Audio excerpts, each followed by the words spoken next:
Rain clouds filled Muskogee throughout the day, but as it approaches game time, blue skies and an atmosphere of a Hall of Fame environment. Good evening, everybody. Bill Huddleston along with my broadcast partner Nick Hampton from Ruffer Village. Tonight, Ruffer Football 2023. The Ruffers back at home to take on district opening opponent, the Sandites of Sand Springs High School. And Nick, a year ago, this ball game was a roller coaster of emotion for both teams, but in the end, the Ruffers escaped with the victory. And of course, it was the Sand Springs Sandites 2 or 3 years ago that had that miraculous finish that made ESPN and all that kind of stuff.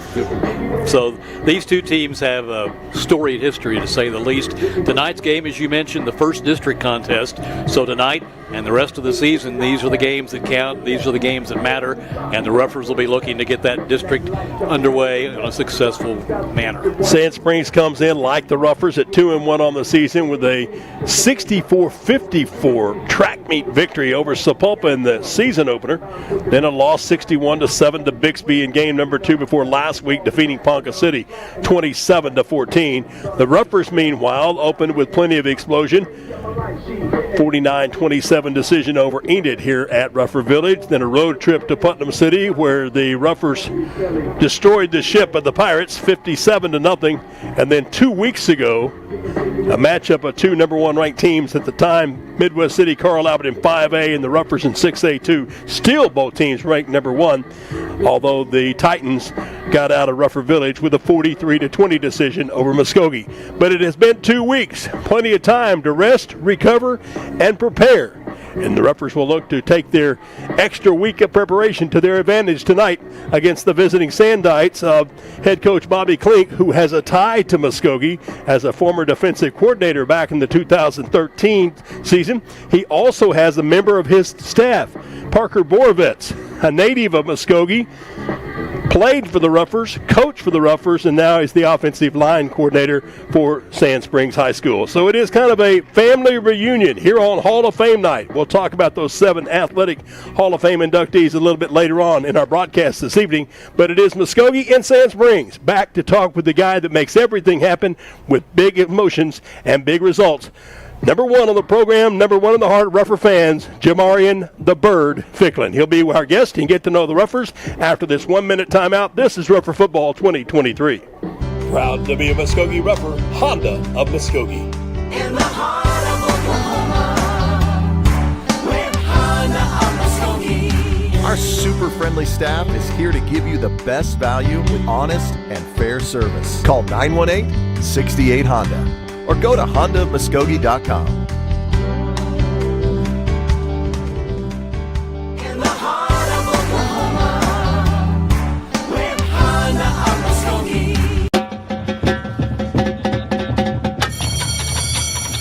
The world of education is driven by numbers. So is the one company more schools and universities call on when fire or water damage strikes. 1-800-SERVPRO. The number 1 choice in commercial cleanup and restoration. When it matters most. The name to remember, ServPro of Muskogee. 918-913-4490. Online at servpro.com. Countdown to kickoff. Ruffer football tonight from Ruffer Village. Muskogee against Sand Springs. Each week we will give you a chance to get to meet one of the Ruffers. You don't need any introduction to our guest tonight, Jamarian Bird Ficklin. Talk to me about how much more comfortable you feel now in season number 3, Bird, than what you felt like coming into play against Sand Springs last year or even as your freshman season. I say it's a lot more comfortable.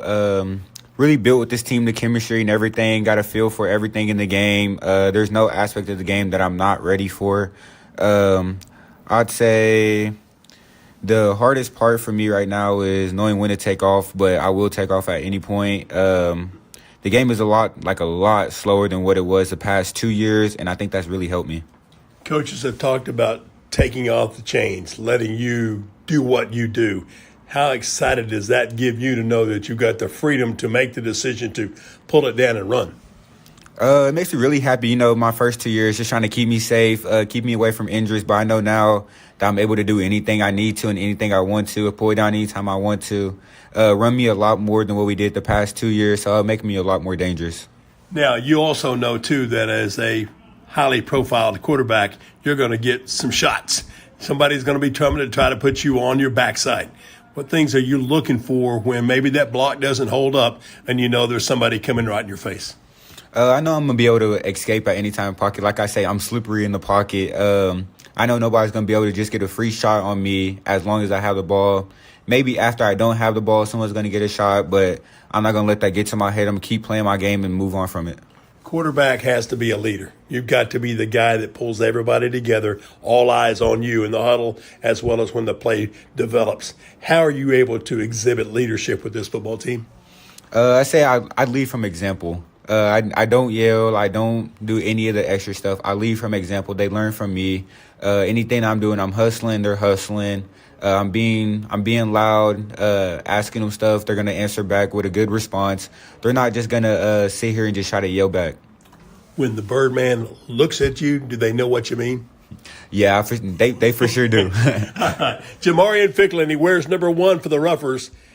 He's a hero out on the field for Muskogee, and we'll hope to do his heroics tonight against Sand Springs. Back with it more of our countdown to kickoff. That after this time out on football, Ruffer Football 2023. Tradition. It's a word that means a lot.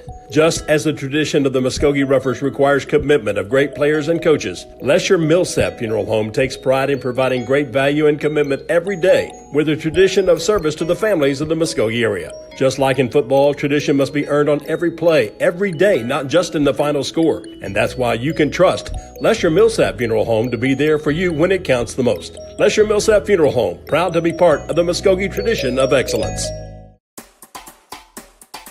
There's never been a better time to find a great deal on a sedan, truck, or crossover at Nissan of Muskogee. Call 918-683-6605 or go to nissanofmuskogee.com. There's never been a better time to find a great deal on a sedan, truck, or crossover at Nissan of Muskogee. Call 918-683-6605 or go to nissanofmuskogee.com. Muskogee Ruffers back at home, the friendly confines of Ruffer Village, tonight to open the season that matters. District play against the Sandites of Sand Springs High School. Bill Huddleston along with head coach Travis Hill. 3 games in the book, not practice games, but games to prepare you for what matters most. Absolutely.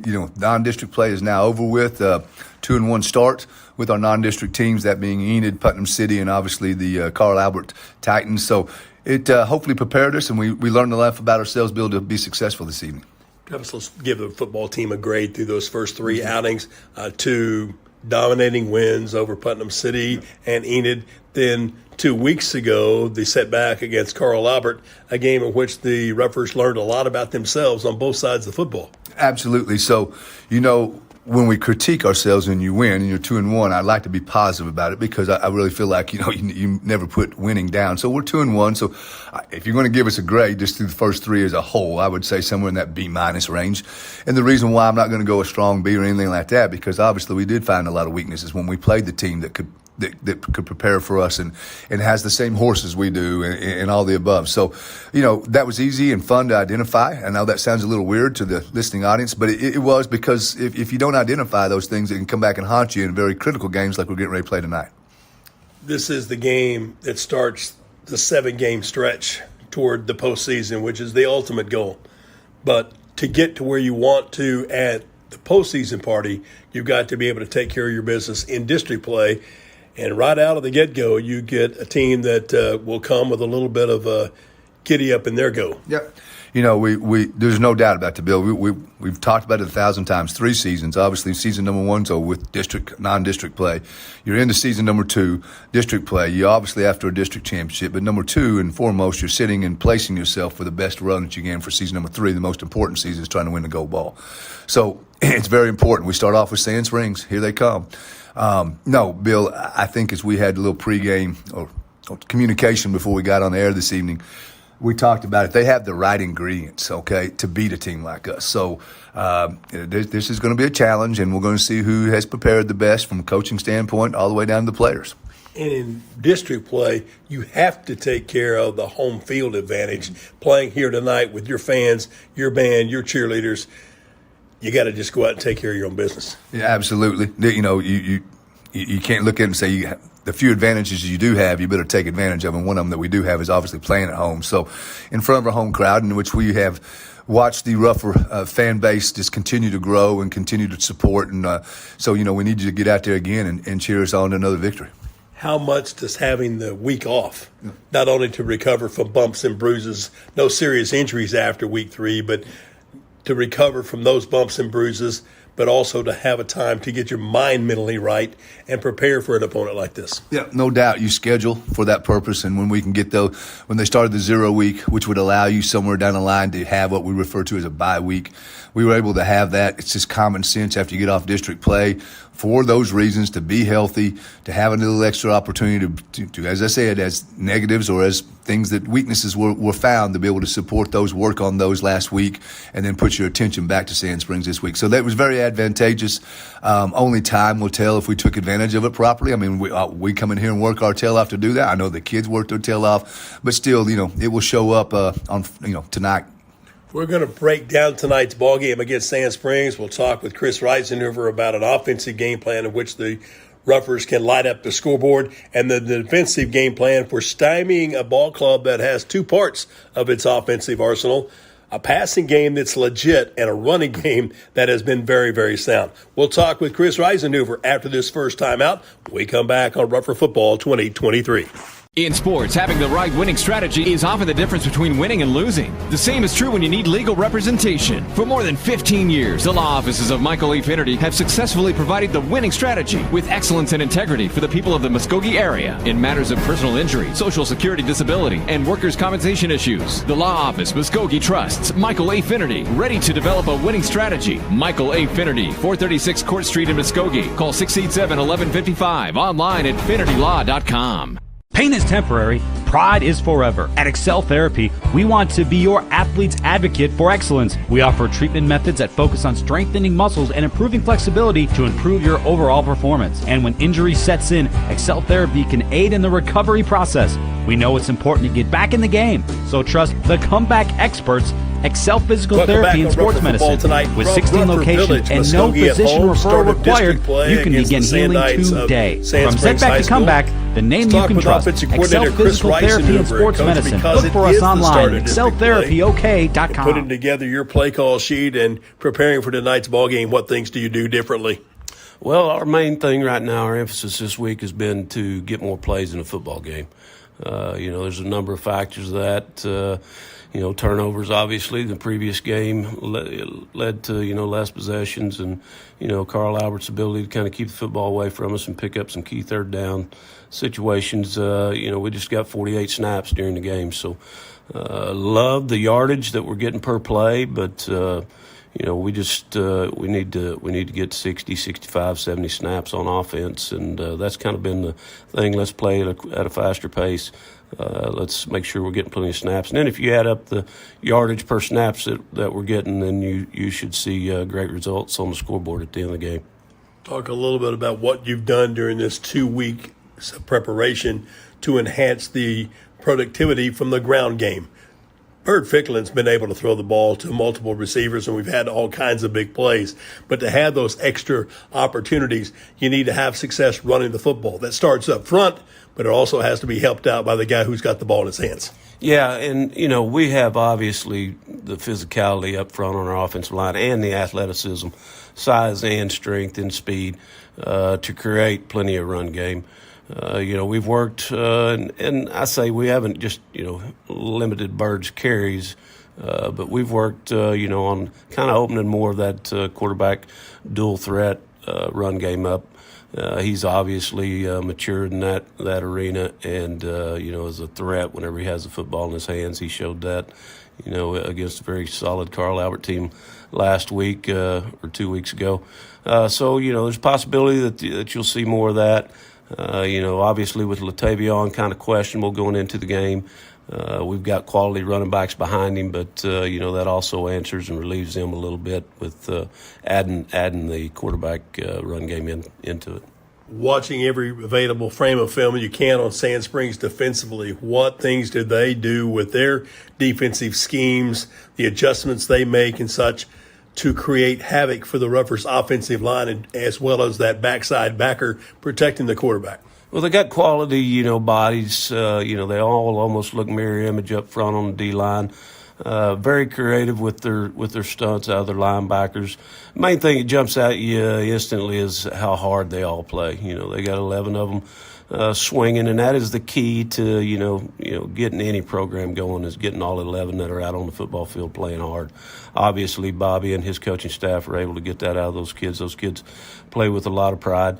We're pretty familiar with one another now that I've been here 3 years. We've played JV games and played them each season. So that's their calling card. They bring a lot of pressure from a lot of variety of different stunts and a lot of movement up front on their D line, which if you see a forefront, normally you are able to run some schemes where you create a lot of double teams, but whenever those dudes move and are moving constantly and backers showing up into the gaps that the D linemen were in, it can create some confusion if you're not really focused and glued in on blocking some gap schemes. So that's been our thing, focusing on a offensive lineman this week. We're going to have to treat this like a gap type scheme, even though it's a forefront, which we normally traditionally talk about 2 linemen blocking these 2 defenders. Chris, is there one thing that you feel like there's a chink in the armor of the Sandites defense that you can exploit points or exploit personnel and put points on the board? Well, we really feel like with our athleticism, the McGees and the Beasleys and the Swanson and Watson and Washington, that whole crew, we've got big playability, and they're pretty young in the back end, and with that aggressive blitzing type style of defense, there's a chance with some of the things we do that we catch them in some bad spots. You bring 2 inside linebackers at the same time that you have something getting outside on the perimeter like a sweep, and those guys are no longer in pursuit angles. They are, in the backfield of your offense, and the ball's outside on the perimeter. So sometimes you can, create some big plays based off of what they're doing defensively. Chris Reitzer with some pregame offensive thoughts. We'll come back and talk with Steve Craver about how the Ruffers can slow down the ground game of the Sandites. That after this timeout. You're listening and watching to Ruffer Football 2023. I'm Kyle Edwards for Kyle Edwards Buick GMC in Muskogee and the all-new Kyle Edwards Auto Group in Shakota. With the addition of Chevrolet, Chrysler, Dodge, Jeep, Ram in Shakota and Buick GMC in Muskogee, it now gives our customers a great lineup of new makes and models to choose from. We are very proud to bring you a buying experience you won't find anywhere else. If you haven't visited us yet, come give us a chance. You'll like what you see. Family-owned, customer-friendly, Kyle Edwards Buick GMC in Muskogee and Kyle Edwards Auto Group in Shakota. Runt's Barbecue serves up hand-rubbed, slow-cooked goodness. Anytime you're feeding a few hundred, hey, we're just tailgating with friends. Call the experts, Runt's Barbecue. Ribs, brisket, burnt ends, mouth-watering hot link, and smoked chicken, where everything is made from scratch, from the barbecue sauce to the banana pudding. Give us a try, and you won't be disappointed. Runt's Barbecue, 918-681-3900. Runt's Barbecue, slow-cooked goodness in Muskogee. Welcome back on Ruffer Football. Muskogee tonight against Sand Springs. Time to think how the Ruffers can keep the Sandites out of the end zone. And the guy that's got the perfect game plan dialed up for the Ruffers is defensive coordinator Steve Craver. Coach, we were talking during the timeout what things the Sandites can cause concern for you defensively and for the Ruffers here tonight. Let's continue that conversation. And obviously it has to start with the ground game. Absolutely. Sand Springs is a well-coached football team. You're going to see a team that's going to come in here and play hard from the start to the finish. And so we got to match that energy. We got to stop the run. They got, instead of a one-headed monster, they got a two-headed monster, a guy that kind of developed in the backup role. And so 2 different style of runners. One's a slasher. He can hit it. He's a home run guy. And the other was a physical presence. And so we got to be able to control those guys. They got some receivers that with pretty good speed on the outside as well. We got to keep things in front, gain tackle, and make sure that we get off on third down. Now, you mentioned third down. That's been a major emphasis in this week's preparations defensively, is to not let the Sandites control the clock, situations like Carl Albert has been able to do against the Ruffers.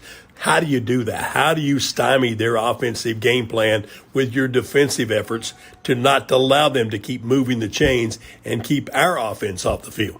Well, I mean, it starts on first down, and in terms of what I believe in, I really feel like if we can, get a big play on first and second down, that'll help us kind of control third down a little bit. And so on first down, we got to make sure that we stay in front of those chains. We cannot allow them to get trunk plays, 3, 4, 5 yards a pop, where those are third and short type of plays. And so we feel like if we get them in a third and long situation, any football team that we face, that'll give us the best chance to control on third down. Every coach has an idea of where they feel like they've got an angle, where they've got an opportunity to exploit a weakness. Evaluating Sand Springs offense, what is that weak spot that you hope to blow wide open here tonight? I'm going to be honest with you, Bill. This is Bobby's, Coach Klink, third or fourth year over there. And so I played college football with him, and we've kind of came from some of the same coaches. And he's done a great job with putting guys in position. Maybe they weren't their natural positions, but, positions to help the football team win. And so it's kind of hard to kind of diagnose what the weak link is. I think you're going to see two great football teams going to play really, really physical on three phases of the game. And so may the better team win at the end of the game. Steve Kramer with some defensive philosophies about stopping the Sandites. We'll come back with tonight's winning strategy with head coach Travis Hill, brought to you by Michael A. Finnerty, attorney at law. Following this timeout, you're watching and listening to Rougher Football 2023. Pioneer Abstract, proudly serving residential and commercial customers throughout Muskogee County since 1905. Serving banks, mortgage companies, and mortgage brokers with refinancing, purchase, 1031 tax-deferred exchanges, along with full escrow services and more. Pioneer Abstract offers the convenience of centralized services for escrow accounts, title insurance, and title searches. Pioneer Abstract, here yesterday, here today, and here tomorrow at 412 West Broadway in downtown Muskogee, or call Pioneer Abstract at 683-2904. There's really only one explanation for businesses who continue to thrive for decades on end, and that's a people-first mentality. Bravado employees live within our existing coverage area just like you. Our kids go to the same schools and play in the same leagues as yours. That's why so much of who we are consists of giving back to our communities, because your community is also our community. We are your family, your neighbors, and your leader in wireless mobility. We are Bravado Wireless, and we believe in the power of connection. Welcome back on Rougher Football tonight from Rougher Village, Muskogee at home against Sand Springs. Travis, you looked at every available inch of film on the Sandites. You've looked at your own strengths and weaknesses. Where do you find the winning strategies for tonight's ball game? Brought to you by Michael A. Finnerty, attorney at law. Hey, man, I'm going to switch it up a little bit on you, but it's real simple. A turnover game, which you hear every time, okay? Third downs. We've got to get them off the field on third downs, and we got to stay on the field. The possessions will be huge in this game. That can be a big advantage to us to possess, because that's going to scare them, because I think, I'm not going to sit here and act like we're going to hide stuff. I feel like our offense is better than our defense, so the more snaps we get, the better we'll get. But I tell you what, they can keep us off the field with their offense. And so we got to make stops and then, like I said, continue to keep the ball in our possession. And the more snaps we get them, the more pressure it's going to be putting on them. Is there one from your mindset as a former defensive coordinator, even though now you wear the head coach's title, is there one particular part of that defensive scheme that you feel you have the upper hand and you can dictate the play against Sand Springs? Well, as far as our offense versus their defense, it's just a speed factor. I mean, let me sit here. I don't know Bobby's going to sit in, but they know it. We know it. Everybody knows it. But outside of that, I mean, they play great defense. They're sound. They know they've worked on it. They've gotten better every game this year already. You just watch them play, and they got their little things that they've done. They've switched around a little bit of personnel, and so I think they're probably feeling very comfortable about it. But that's probably more than just the speed factor that we put on the field versus what they put on the field versus our offense versus their defense. And when it all comes down to it, I know you always say it's simple. There's blocking, tackling, avoiding the turnovers, eliminating penalties, being consistent. But it's really in a situation like this, and I think Bobby Clinic would agree, it's taking care of your own business. Not so much what the other team brings you, but you have to take care of your own duties. No, we've talked about that and concentrate on that as much as we can. I mean, you obviously put information out about Sand Springs, but we feel like, our number one enemy will be ourselves. So we've got to be able to stop those things and make sure that we don't make those mistakes in order to have some success tonight. Travis Hill with some pregame thoughts and tonight's winning strategy brought to you by Michael A. Finnerty, attorney at law. Back with Health of the Ruffers, Justin Laird will tell us about the injury status of the Ruffers that so far here in 2023 has been picture perfect. We'll continue that after this timeout on Ruffer Football 2023. Jay Hodge here with Rick, a man of few words. Wow! That's one of them. And when you see the savings at Jay Hodge Chevrolet Muskogee, tell him, Rick. Wow! New Silverado's 1.9% financing or $5,600 total value when you trade in an eligible vehicle. Don't overpay. Come see Jay. New Silverado's 1.9% financing. Wow! Now at Jay Hodge Chevrolet Muskogee, 144 West Shawnee. In times of need, it's comforting to see faces of people you know and trust. Cornerstone Funeral Home in Muskogee cherishes the opportunity to be there for you and your family in life's most challenging times when friends are most important. Cornerstone Funeral Home and Crematory welcomes the opportunity to answer any questions regarding planning and pre-arrangements for you and your loved ones. Experience the difference. Cornerstone Funeral Home, 1830 North York in Muskogee, where you'll find faces you know and reputations you trust.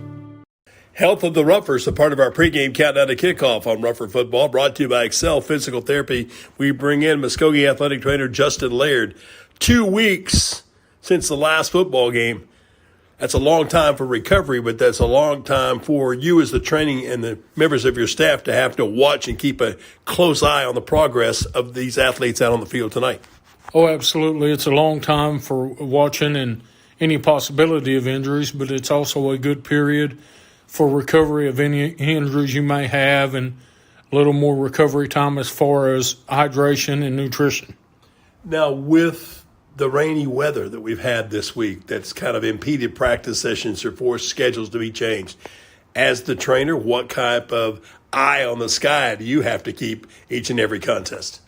Oh, absolutely. We are locked in on a lightning detector system through the internet, through our phones. We also have lightning meters available handheld to make sure in different types of weather service that we can contact to find out about the lightning, and I have a built-in one because I've been struck by lightning. Yeah, okay. Let's hope nothing like that happens tonight, except it happens lighting up the scoreboard. When we come back, we'll take a timeout for Excel Physical Therapy and find out what guys Justin and the members of his training staff will be watching with a rougher eye tonight here at Ruffer Village as Muskogee takes on Sand Springs. Back with more Health of the Ruffers after this time out of Ruffer Football 2023. Proud to be a Muskogee Ruffer, Honda of Muskogee. In the heart of Oklahoma, with Honda of Muskogee. Our super friendly staff is here to give you the best value with honest and fair service. Call 918-68-HONDA or go to HondaMuskogee.com. In the heart of Oklahoma, with Honda of Muskogee. The world of education is driven by numbers. So is the one company more schools and universities call on when fire or water damage strikes. 1-800-SERVPRO.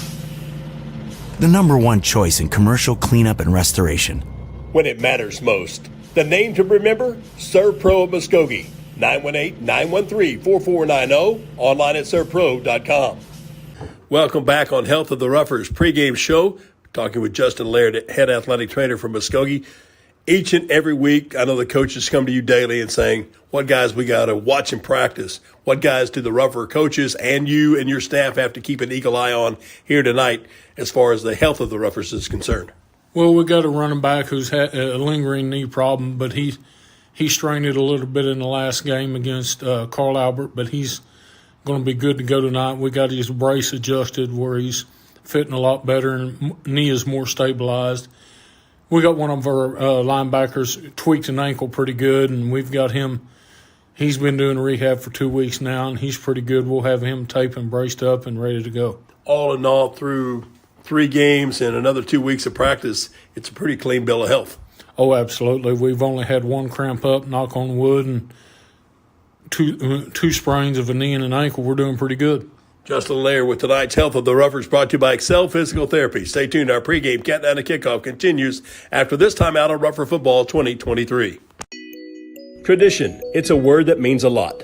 Just as the tradition of the Muskogee Roughers requires commitment of great players and coaches, Lesher Millsap Funeral Home takes pride in providing great value and commitment every day with a tradition of service to the families of the Muskogee area. Just like in football, tradition must be earned on every play, every day, not just in the final score. And that's why you can trust Lesher Millsap Funeral Home to be there for you when it counts the most. Lesher Millsap Funeral Home, proud to be part of the Muskogee tradition of excellence.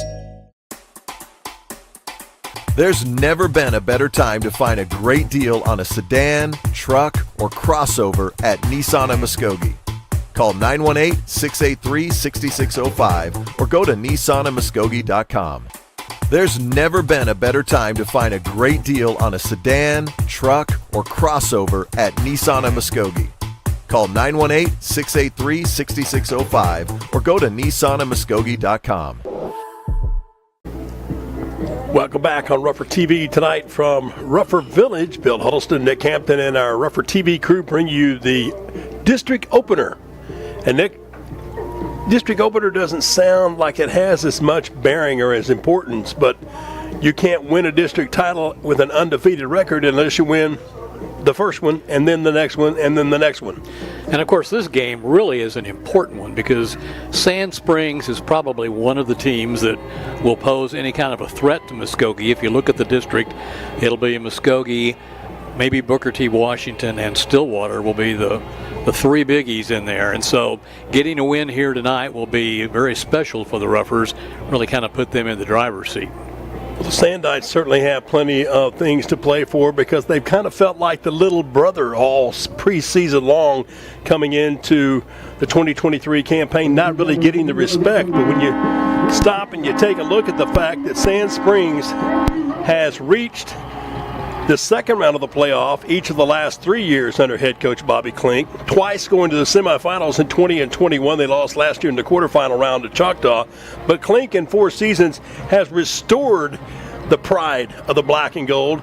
24 wins, 15 losses in his 3+ seasons of action. Travis Hill, who suffered through that first 2-8 campaign in his initial season, kind of reversed everything last year with the 10-2 mark and had all this talent coming back with anticipation of a gold ball come December. As far as the Sand Springs Sandites tonight, there's been a little bit of a question mark as to who might be the signal caller for the Sandites.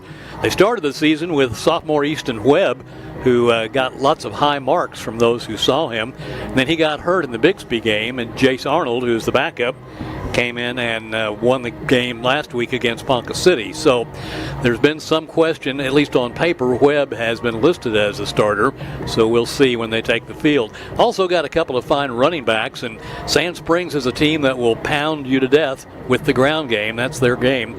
Kenneth Page is the senior running back, and Allie McCoy is also a junior, and they both run the ball extremely well.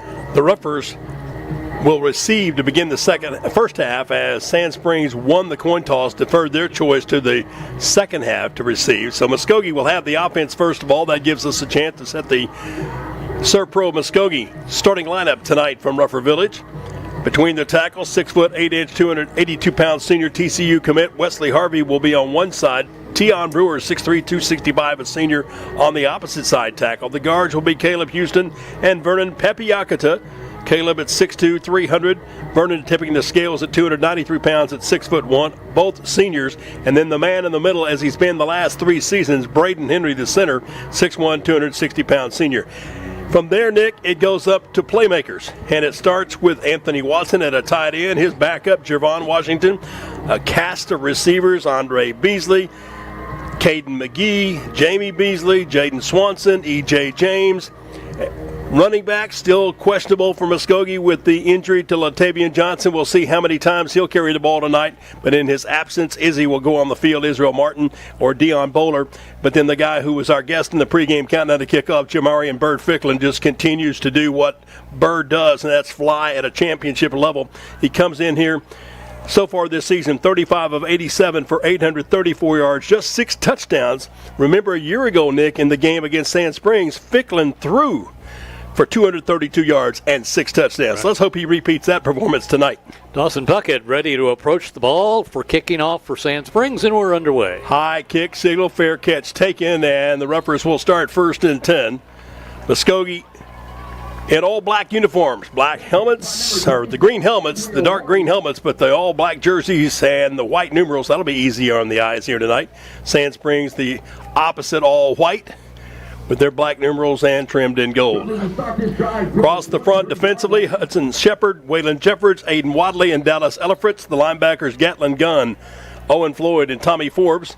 Christian Freitas, Landon Barnes will be on the corners. Hunter Wilson and Alex Dudley will be in the safeties. 1st and 10 for the Roughers. Motion across the formation. They'll turn, counter it back to McGee, trying to find a crease. Cuts back inside, 25, and up to about the 28-yard line.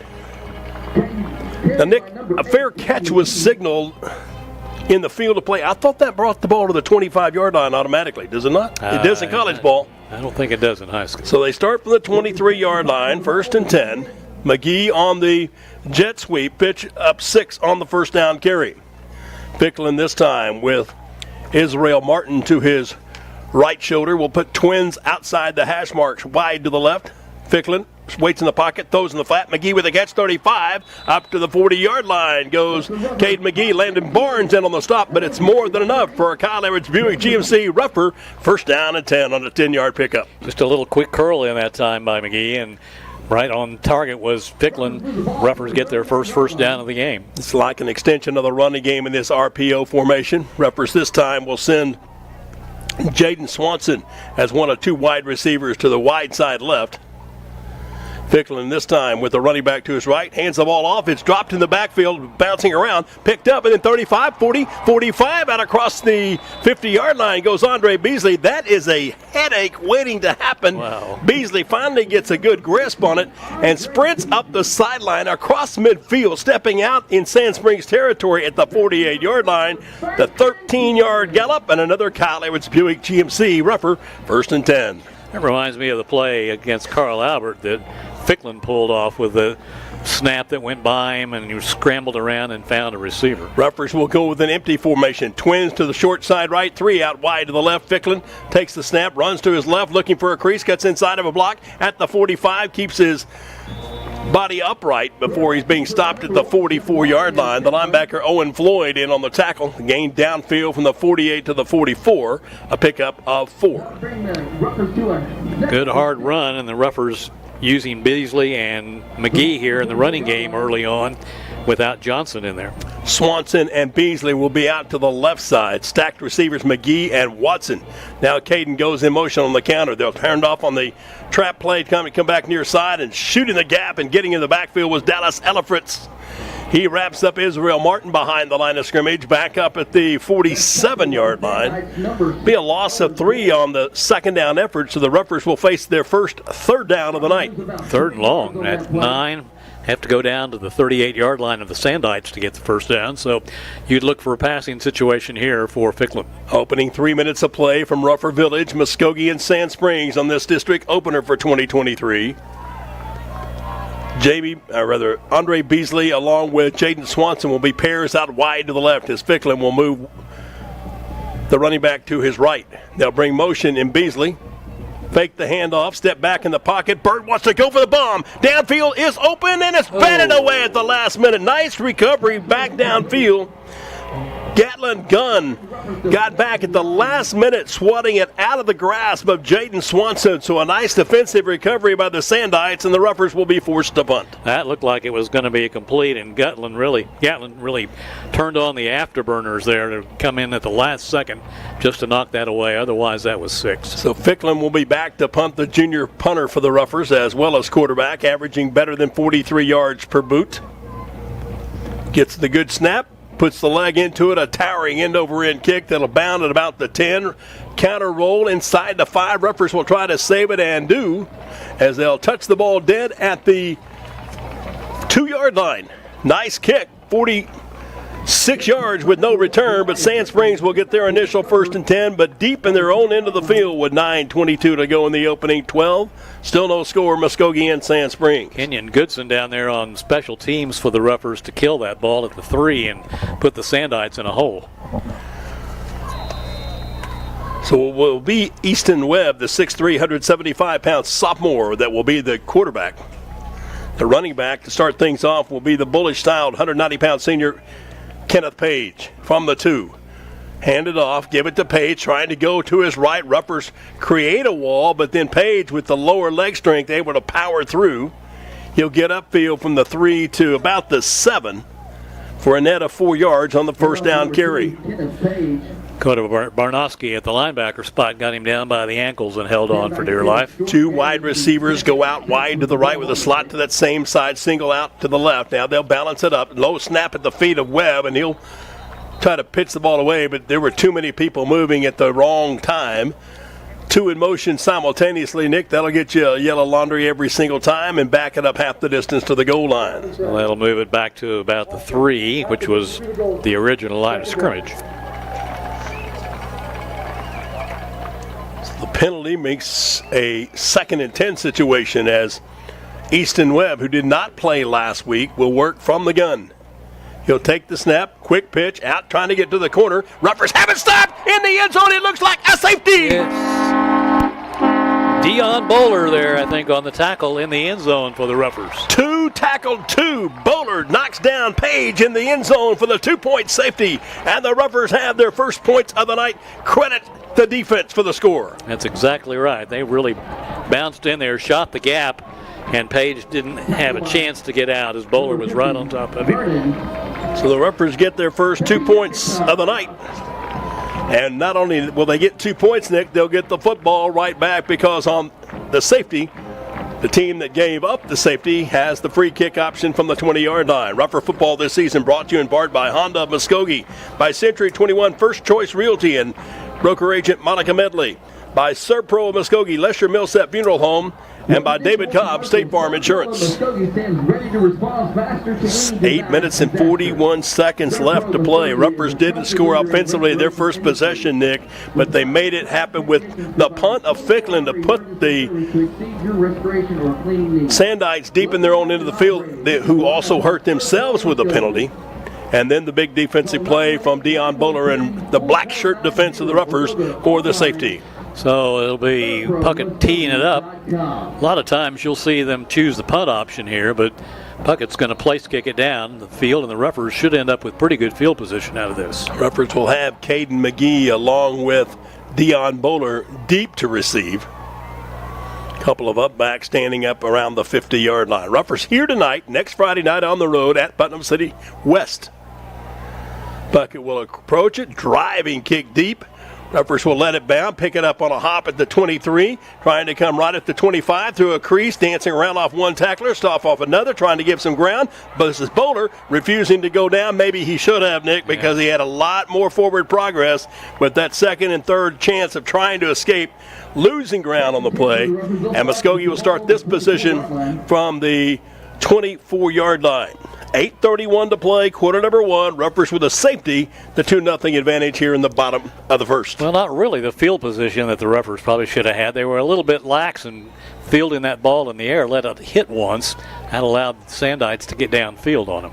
Swanson, Beasley, and McGee, 3 wide receivers to the quarterback's right. Watson in a slot out wide to the left. Hand the ball off, fumbled in the exchange, but Ficklin able to alertly see it bouncing on the turf as he tried to give it off to Israel Martin. He'll lose a couple of yards back to the 22. So a loss of 2 on first down brings up second down and 12. Ruffers come in tonight's ball game offensively totaling 503 yards per game, but they're going to have to motor it up tonight to make that happen. Now Ficklin on a straight drop back. Looking, waits, rifles the pass with the left hand. McGee with a catch of 33. Little shake and bake move. Came back up near the first down marker, but he'll be stopped inches short. Nope, they're going to call it good enough for a 12-yard gain and good enough for another Kyle Edwards Buick GMC rougher 1st and 10 on the 12-yard reception. He knew just where he needed to go and got down there, did a little square out, and then managed to shake a tackle and get 3 or 4 extra yards. The ball comes out of Ficklen's hands so smooth, so fast, and on point. The junior quarterback, now in his 3rd year, this time going to give it on the reverse. This is Andre Beasley trying to find a crease, and the Sandites string it out and then cover it up with a big white and gold blanket. Beasley getting stopped after about a yard. We'll call it 2 to the 36-yard line, 2nd and 8 yards to go. Good side-to-side pursuit this time by the defensive front of the Sandites. Sandites are young on defense, and the Roughers hope to be able to take advantage of that. So now with Martin off the right shoulder of Ficklen, twins outside the hash, bring motion into the formation. They'll counter, give it off on the end around with the football, trying to come upfield off a block and then just leapfrogging a would-be tackler, diving upfield to the 38-yard line before Alex Finley makes the stop. Gain of really 2. And it'll be 3rd down and 6. Ruffers 0 for 1 so far tonight on 3rd down chances. Have to reach the 44 to keep the possession moving. 6:50 left in quarter number 1. 2-0 the score. This is not baseball, it is football, but the Ruffers, thanks to a safety, have the advantage. Now an empty backfield with 3 wide receivers left, pairs to the boundary right side. Ficklen, straight drop back, blitz up the middle. Ficklen gets cropped and had to deliver maybe a little earlier than he wanted to, but the ball bouncing off the fingertips of Ficklen, McGee. McGee just kind of looked up that time, looked to see who was coming, and didn't put the ball away, and it skipped off his fingers. So the incomplete pass brings up another 4th down, and Bird will be back to punt.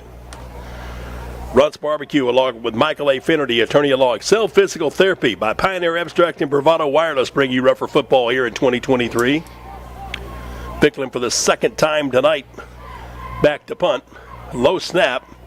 Drives it end over end. It'll bounce at about the 30. Sandites bobble it. It's loose on the field. A scrum for it. And fortunately for the Sandites, Gatlin Gunn able to get on top of it as the Ruffers again had Kenyon Goodson down in speed coverage. And that ball fumbled off the fingertips of Gunn, but he was able to find the laces and secure possession. So Sand Springs will start this possession, Nick, a little better field position from their own 19. Gunn obviously was a little gun shy there about the last time the kick rolled down to the 3, so he decided he wasn't going to let that happen and almost paid a dear price for it. So this time the Sandites come back with a split in and a slot out wide to the left, single receiver out on the numbers to the right. Motion across the formation as Easton Webb will check his play. Now he'll put McCoy up in a slot to the right side. Empty backfield. In the pocket, sets up, throws underneath. They cleared the zone. Catch made. Nice open field single stop. Catch made by Caleb Goodman. But a good open field tackle by the Ruffers, but still a 6-yard pickup up to the 25-yard line. Goodman, the leading receiver, 13 receptions for 229 yards and a touchdown coming into the game for Sand Springs. Jaden Swanson made that last tackle. Now Markel Bolden back in at that outside corner spot. Snap, hand the ball off. Sandites trying to come right, and there is a wall of black jerseys. Ruffers got there in a hurry with a big group led by Tim Moore, the weak side linebacker who came into tonight's ball game with 32 tackles on the season to this point. McCoy, the ball carrier there, getting just a yard or so up to the almost the 27. Second, now 3rd down and a long 2. Big personnel substitutions for the Sandites as they'll go in what they call their jumbo formation. Ruffers sub in here as well. Kind of overload things to the right. Bring motion as the snap goes direct to the quarterback. He finds a crease, but got a good block, just enough of a gap. And Webb is able to weave his way through traffic out to the 33-yard line. Good enough for a 1st and 10 from the 27, a pickup of 6. Webb, a big youngster, 6'3", 175 pounds, has carried, that's only his 13th carry of the season. He was in minus yardage coming in. Well, he's certainly a very talented athlete, an outstanding baseball player for the Sandites during the spring. Now Webb with runners either side, and there's contact off the line of scrimmage. I think this one may be on Muskogee, as they'll, on the offside call against the Ruffers, that'll be a +5 advantage for Sand Springs in a 1st and 5 situation. Nick, some coaches would call this a free play. Sand Springs isn't a team prone to throw, but, they might here. Webb with McCoy and Page to his left and right. And then prior to the snap of the football, flags again fly freely. And this will be a 5-yard false start. So what the Ruffers give, the Sand Knights give back. Yep. So we're back to the original line, scrimmage at the 33. Clock reading 4:23 to play here in the opening 12 minutes of actions. Muskogee leading Sand Springs 2-0. Bill Huddleston, Nick Hampton, and our Ruffer TV crew. A trio of receivers stacked out wide to the right, single receiver to the boundary left, empty backfield for Webb. Takes the numbers high snap, straight back in the pocket, under some pressure, throws this one out and flat. Oh, the Ruffers saw it coming. And we're coming in a hurry. Martell Bolden was making a break on it, and then as he does, there's a flag thrown right about the conflict. It looked like Webb was just trying to get rid of it, but let's hear what the referee will decide.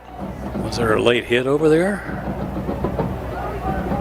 Pass interference. Pass interference. Oh, okay. I didn't see that coming. The PI, the pass interference penalty, will be a 15-yard walk-off from the spot.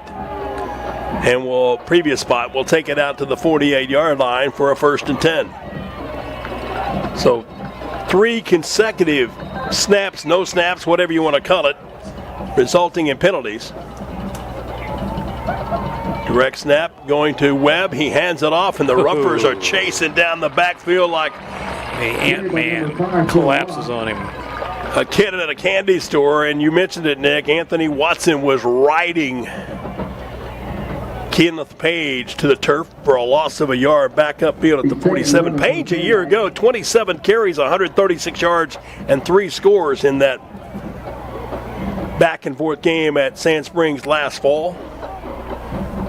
Webb this time with a long count, takes it, waits, floats a pass out wide way over the head of Caleb Goodman.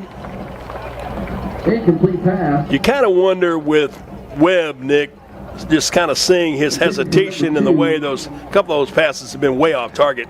Maybe it's just a little bit of timing that he's trying to get back into action after missing last week's contest. I wouldn't be surprised to see the Sandites throw a little bit more than usual, because I'm sure they looked at the film of the Carl Albert game and saw the secondary for the Ruffers. 2 wide receivers left and right. Webb will take the snap. He'll drop back in the pocket, throw a little swing route out in space, caught by Ali McCloy. He'll be across midfield to the 45-yard line in Ruffer territory.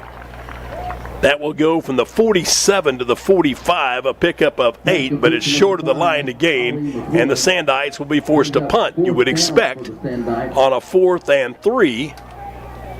Their punter is Dawson Puckett. But right now, I think Bobby Klink's going to at least make the Ruffers think they're going to go for it. So they have to reach the 42. Play clock at 10 seconds, now 9, as they shift personnel around. Thought they might try a hard count to draw the Ruffers off, but they're really Jace not. Arnold is in as the quarterback, and now a timeout being taken by Sand Springs. So that didn't really fool anybody, but maybe Klink and his offensive coordinators want to think about this situation. We'll do the same. Timeout on the field. 2:39 left, quarter number 1. Muskogee 2, Sand Springs nothing. Back in 30 seconds on Ruffer Football 2023. In times of need, it's comforting to see faces of people you know and trust. Cornerstone Funeral Home in Muskogee cherishes the opportunity to be there for you and your family in life's most challenging times when friends are most important. Cornerstone Funeral Home and Crematory welcomes the opportunity to answer any questions regarding planning and pre-arrangements for you and your loved ones. Experience the difference. Cornerstone Funeral Home, 1830 North York in Muskogee, where you'll find faces you know and reputations you trust. And back Judge Brian Reed. Bill Huddleston, Nick Hampton back with you at Ruffer Village, coming out of the timeout. 4th and really 3 to go for the Sandites. They're going to go for it, looks like. And Jace Arnold will be the quarterback in this situation.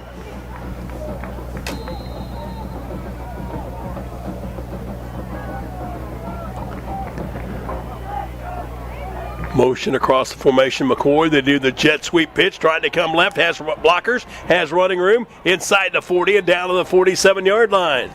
Just stretched them thin. Tim Moore making the stop. But on the jet sweep pitch, it is Allie McCoy. He'll go to the 37-yard line and get enough for a 1st and 10 on an 8-yard pickup on the 4th down conversion. Nothing fancy about that. They just thought might try something fancy with Arnold and quarterback, but it's just a jet sweep, as you said. Webb comes back in. This time he'll have McCoy to his left. Straight drop back, good protection, wall breaking down, throwing the ball downfield, receiver behind everybody. Can the ball separated at the last minute? Oh, the Ruffers got away with one there, Nick.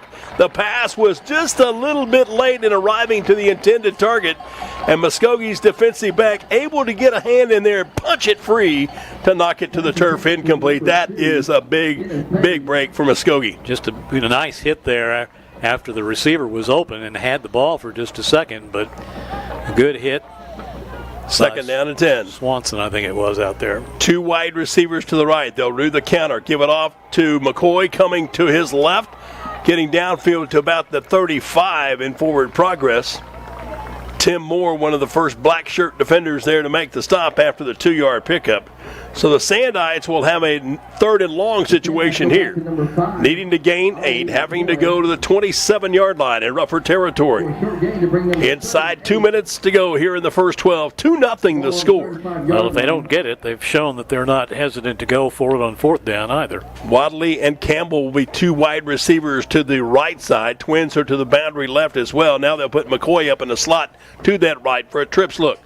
Webb will take it. He'll look across the middle, throw the pass high. Was trying to go to Caleb Goodman and just airmail the pass. Way over Goodman's head. He kind of looked around after the pass sailed over like, did I run the wrong route or did you run the wrong route throwing it? So after going for it on 4th a moment ago on a 4th and 3, Sandite's going to roll the dice again, trying to make something happen. Holly McCoy will be the running back. He'll be to the left of Easton Webb. Motion, that is Goodman. To the right side. Webb takes the snap. Back in the pocket. Ruffers trying to come up the field. Pass to the boundary, outside edge. Can he hold on to it? No. Bowler makes a nice hit over there. Made a big hit right on the boundary and separates the receiver from the football. Incomplete on the 4th down try. And the Ruffer defense showing a little muscle here tonight, Nick, holding the Sandites and getting the turnover on downs. A couple of nice hits by the defensive backs back there to prevent long pass completions. First Swanson in the end zone and now Bowler on that side. That would have been a 1st down. So let's see now what that will inspire the Ruffer offense to do. Martin will be the running back. He'll be off the left side of quarterback Jamarian Ficklin, who will put Jaden Swanson in the slot. Now they'll flip Izzy over to the right side. Ficklin moving players around left and right. Play clock down to 3, and there's a little bit of miscommunication. And Chris Reisenhuber's not going to gamble on a mistake, and he'll call a timeout with 1:16 to go in the opening 12. Muskogee 2, Sand Springs nothing. Back in 30 seconds. You're watching Ruffer Football 2023. Jay Hodge here with Rick. A man of few words. Wow! That's one of them. And when you see the savings at Jay Hodge Chevrolet Muskogee, tell him, Rick. Wow! New Silverado's 1.9% financing or $5,600 total value when you trade in an eligible vehicle. Don't overpay. Come see Jay. New Silverado's 1.9% financing. Wow! Now at Jay Hodge Chevrolet Muskogee, 144 West Shawnee.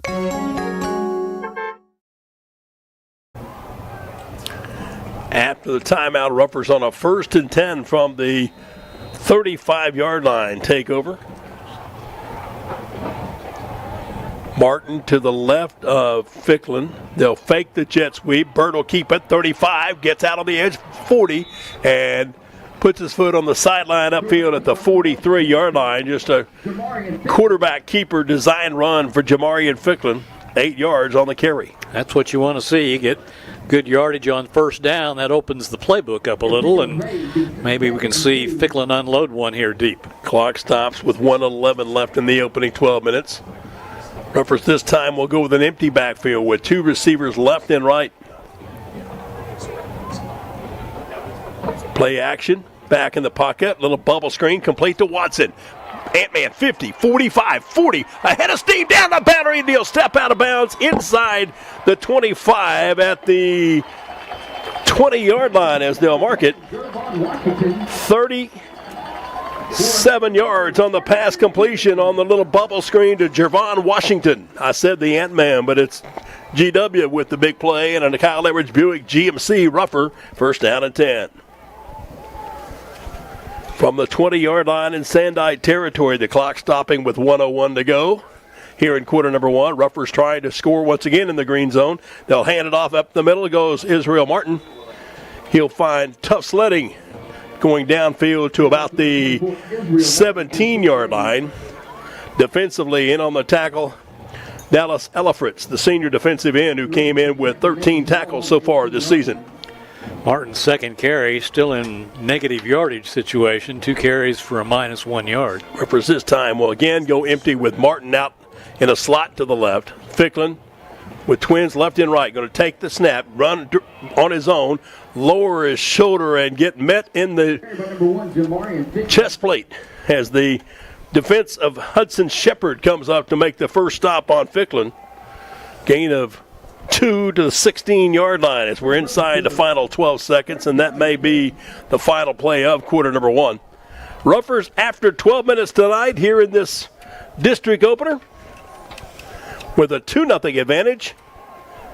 And that's the end of the quarter. The quarter ends before Bird calls for the snap, and we'll take the timeout. 2-0 Muskogee. That's right, 2-0 after the first quarter tonight from Ruffer Village. Back in 30 seconds on Ruffer Football 2023. There's really only one explanation for businesses who continue to thrive for decades on end, and that's a people-first mentality. Bravado employees live within our existing coverage area just like you. Our kids go to the same schools and play in the same leagues as yours. That's why so much of who we are consists of giving back to our communities, because your community is also our community. We are your family, your neighbors, and your leader in wireless mobility. We are Bravado Wireless, and we believe in the power of connection. Monday through Friday inside. Back at Ruffer Village, Bill Huddleston and Nick Hampton, 1 quarter in the books, Nick, and so far it's been just 2 teams clawing back and forth end to end for field position. Without Latavian Johnson tonight, the Ruffers have utilized a little more of Beasley and McGee on the sweeps, and Ficklin himself has run the ball a little bit more than probably usual, trying to kind of bolster that running game a little. Today's rains and this week's rains and the winds have taken many, many leaves off my trees, Nick. That means I've got to dial up my good buddy Antonio Zapata and Zapata Lawn and Tree Service to come and spruce up the yard. They can do it for you, too. Just look them up on Facebook, Zapata Lawn and Tree Service, a friend of Ruffer Football. 3rd and 6 for Muskogee as we start the second quarter. 2-0 the score. Martin off the right side of Ficklin. Straight snap going to Bird, fights off one tackle, sackle, 10 at the 5, to the end zone. Did he get in? Touchdown, Muskogee. Jamarian Ficklin not taking the first contact or the second contact and then using his lower body strength, Nick, to maintain his balance. He'll run it in for 6 points from 16 yards out for the Nissan of Muskogee. Touchdown. 65-yard drive for the Ruffers and 5 plays. Nicely engineered by Ficklin, who did a lot of that himself with his legs. Ruffers now will try the PAT as Valiente Espinosa will come on to try to tow through another PAT. He's 5 of 6 so far this season. Good snap, ball down, little chip shot kick is up, and it is good. 11:52 to play in the first half. Ruffers extending their margin 9-0. We're back in 30 seconds on Ruffer Football 2023. There's really only one explanation for businesses who continue to thrive for decades on end, and that's a people-first mentality. Bravado employees live within our existing coverage area just like you. Our kids go to the same schools and play in the same leagues as yours. That's why so much of who we are consists of giving back to our communities, because your community is also our community. We are your family, your neighbors, and your leader in wireless mobility. We are Bravado Wireless, and we believe in the power of connection. Welcome back to Ruffer Village. Muskogee Ruffers going 65 yards in 5 plays. The big play, the 37-yard bubble screen from Ficklin to Javon Washington. And 3 snaps later, Bird flies into the end zone from 16, and the extra point makes it 9-0. Bird so far tonight, as we said, is doing a little more running than usual. 5 carries now for 28 yards for the Birdman. So the Ruffers will kick off for the first time tonight. And on to do the kicking will be Richard Sotomorales, the senior.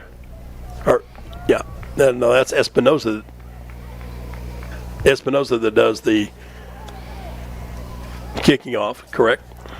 Yep, you're right. Ruffers in the all-black uniforms. Those numbers really stand out bright, don't they, Nick? They do. They're easy to read. That's nice.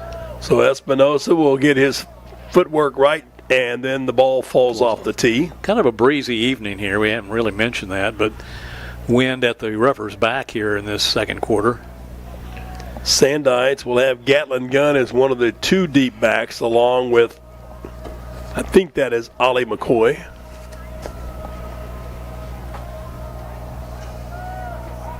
Espinosa, chop kick up toward the boundary. Sandites fielded at the 20 to the 25 and stopped quickly.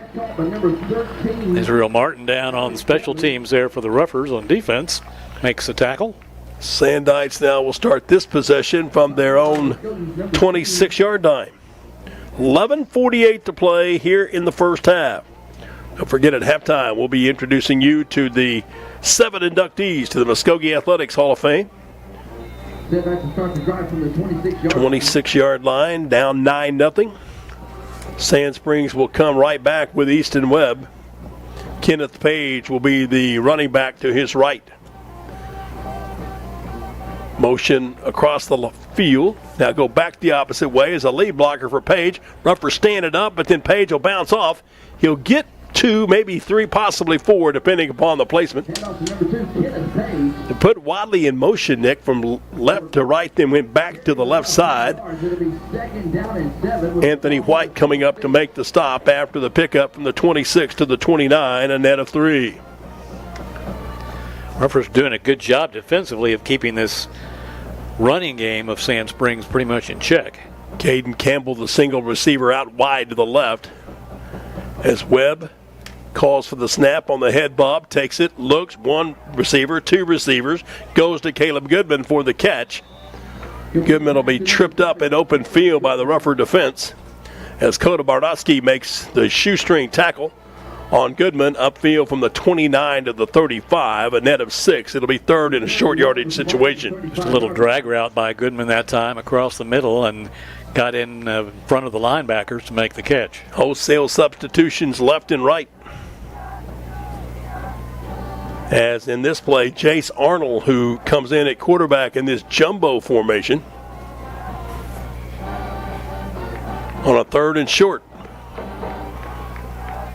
Arnold directing Page across the formation. Direct snap goes to Arnold. He found his chink in the Ruffers' armor and is able to go upfield from the 35 to the 37. Needed 1, got 2. 1st and 10, Sand Springs. Nick, I think it's worth mentioning that Jace Arnold has a direct tie to Muskogee because Muskogee's video manager, Kiefer Arnold, that's his brother. Oh, okay. Interesting. So 1st and 10 at the 37-yard line in Sandites territory. Sand Springs with the football. Webb back in at quarterback. He'll take the snap. He'll hand it off to his running back, who will power straight ahead before being met at the line of scrimmage upfield at the 40. That was Page carrying there. 3 yards on the first down snap. Quickly, Sandites trying to go a little more tempo against the Ruffer defense. Now motion again. They'll fake the jet sweep, give it to Page up the middle. Bounds off the first stone wall, but then gets met by the undertow, you might call it. You'll refer it to the ocean. The scrum continuing upfield, but they've already blown this one dead at the 41, maybe 42-yard line. Good effort that time, Muskogee defensively. They did, especially after Page bounced off. Looked like he was going to try to get outside, but Ruffers swarmed it well and didn't let him get through. So now an empty backfield as Page, well, now he'll come back and check over to the sideline. Easton Webb will set his offensive unit with 2 wideouts to his right as well as to the boundary short left. 3rd and a long 5. Page going to take it. A little quick slant up the field. Caught and head-on collision. Able to hold on to the football. That time for Sand Springs was a determined Wyatt Rutledge, the young sophomore, with the grab at the 49-yard line. Good enough for a 1st and 10. So they're passing when they need to. Just a little curly on that time by Rutledge. He found, again, the open spot between the linebackers and safeties. 7 yards on that completion for the 1st down. Again, the 2 wide outs to the left. Moved Wadley over as a slot back to that same side. Give it up the middle of Page. Stood up and then submarined and tackled. Coming in underneath defensively was Travion Houston to take the legs out from underneath. And then a late flag comes in. The running back, Page, but a penalty flag here, and the Ruffers may get called for an excessive celebration. Now the flag came in after they were actually unpiling. Yep, and it is 15 yards. Personal foul. Muskogee, 15-yard penalty is off for the 1st down. Holy smokes, tough break that time for the Ruffer defense because the gain was only 2, but the plus 15 on the personal foul will give Sand Springs even better field position now at the Ruffer 34-yard line, 1st and 10. Not sure what the personal foul was flagged for, but the penalty must have been something in the tackle pile that went on that the officials saw. Or some sort of conversation. Direct snap back to Webb. He drops it. He'll come back to the line of scrimmage, and he'll get met in open arms. Koda Barnowski, one of the first black shirts there for Muskogee, along with Tim Moore. Webb very fortunate to get back to the line of scrimmage after that fumbled snap. Kind of really upset the timing of the play, and Ruffer defense did a good job of not letting him recover. 7:35 to play here, 1st half. Sandites almost using 4 minutes so far in this possession. That's what they want to do, shorten the game, keep the explosiveness of the Ruffer offense on the sideline. Webb now with the running back to his right. Straight drop back in the pocket. Wants to air it out deep. Has a receiver behind everybody, and he makes the catch. Oh, great lay-in, and it's Caleb Goodman with the grab, getting past the defensive coverage of the Ruffers, and it goes for 6 points on the 34-yard completion from Easton Webb to Caleb Goodman. Well, we talked about not being a passing team, Sand Springs, but they've thrown deep a few times, and so obviously they did their homework in looking at the Ruffer film of the Carl Albert game and saw some vulnerability in that Ruffer secondary. 7:14 the time of the score. Dawson Puckett to try and make it a 2-point game. The ball down, the kick's up, and it is no good off to the left. It'll be a 3-point margin of difference. Muskogee still on top, 9-6 tonight here at Ruffer Village. Back in 30 seconds on Ruffer Football 2023. Pioneer Abstract, proudly serving residential and commercial customers throughout Muskogee County since 1905. Serving banks, mortgage companies, and mortgage brokers with refinancing, purchase, 1031 tax-deferred exchanges, along with full escrow services and more. Pioneer Abstract offers the convenience of centralized services for escrow accounts, title insurance, and title searches. Pioneer Abstract, here yesterday, here today, and here tomorrow at 412 West Broadway in downtown Muskogee, or call Pioneer Abstract at 683-2904. The patience and the determination of the Sand Springs Sandites getting perhaps a little bit of insurance, Nick, because of the 15-yard penalty to set up the score. The 34-yard toss, Webb to Goodman. When you're speaking of insurance, don't forget, for your health, your home, your life, your business, you can count on your fast, fair, and friendly State Farm insurance agent. Like a good neighbor, State Farm is there. The State Farm representative with your best interest in mind is my friend and yours, David Cobb. Give him a call at 918-682-2511. David Cobb, State Farm Insurance. Also mentioned Ruffers haven't really been able to get too much pressure on Webb, and that's thanks in part to the front line of Sand Springs, which has 4 starters back from last year. 7:14 to play here in the opening 2 quarters of play. 9-6 Ruffers in front. Line drive kick. Ruffers will catch it back, pedaling at the 13, 20. Jitterbugging around across the 25. Out near the 30 goes Dion Bowler. Nice catch and return by number. They're going to mark the ball at the 30-yard line where Muskogee will start 1st and 10. The last series, Nick, didn't take long to go the distance. 65-yard drive in just 4 or 5 plays. Yep, we're going to spot it at the 31, so the Ruffers will start there. Really need to kind of get the momentum back. They had established some, getting out in front 9-0, but lost a little bit on that Sand Springs touchdown. So now the offense needs to go to work. Ruffers will have Swanson and McGee wide to the right. Ficklin will take it, play action, counter outside. Oh, got a great peel back block from Braden Henry. Throws the ball up the field, a catch over on the boundary, complete to McGee. Had a Ruffer first down at 10, quickly out to the 43-yard line on the 12-yard pickup. Nice peel back block that time by Braden Henry, the center. Did a nice job and a good pattern by McGee just to square out to the sideline. Got some separation from the defender and made the nice catch. Kyle Edwards Buick GMC, first down and 10 on that play.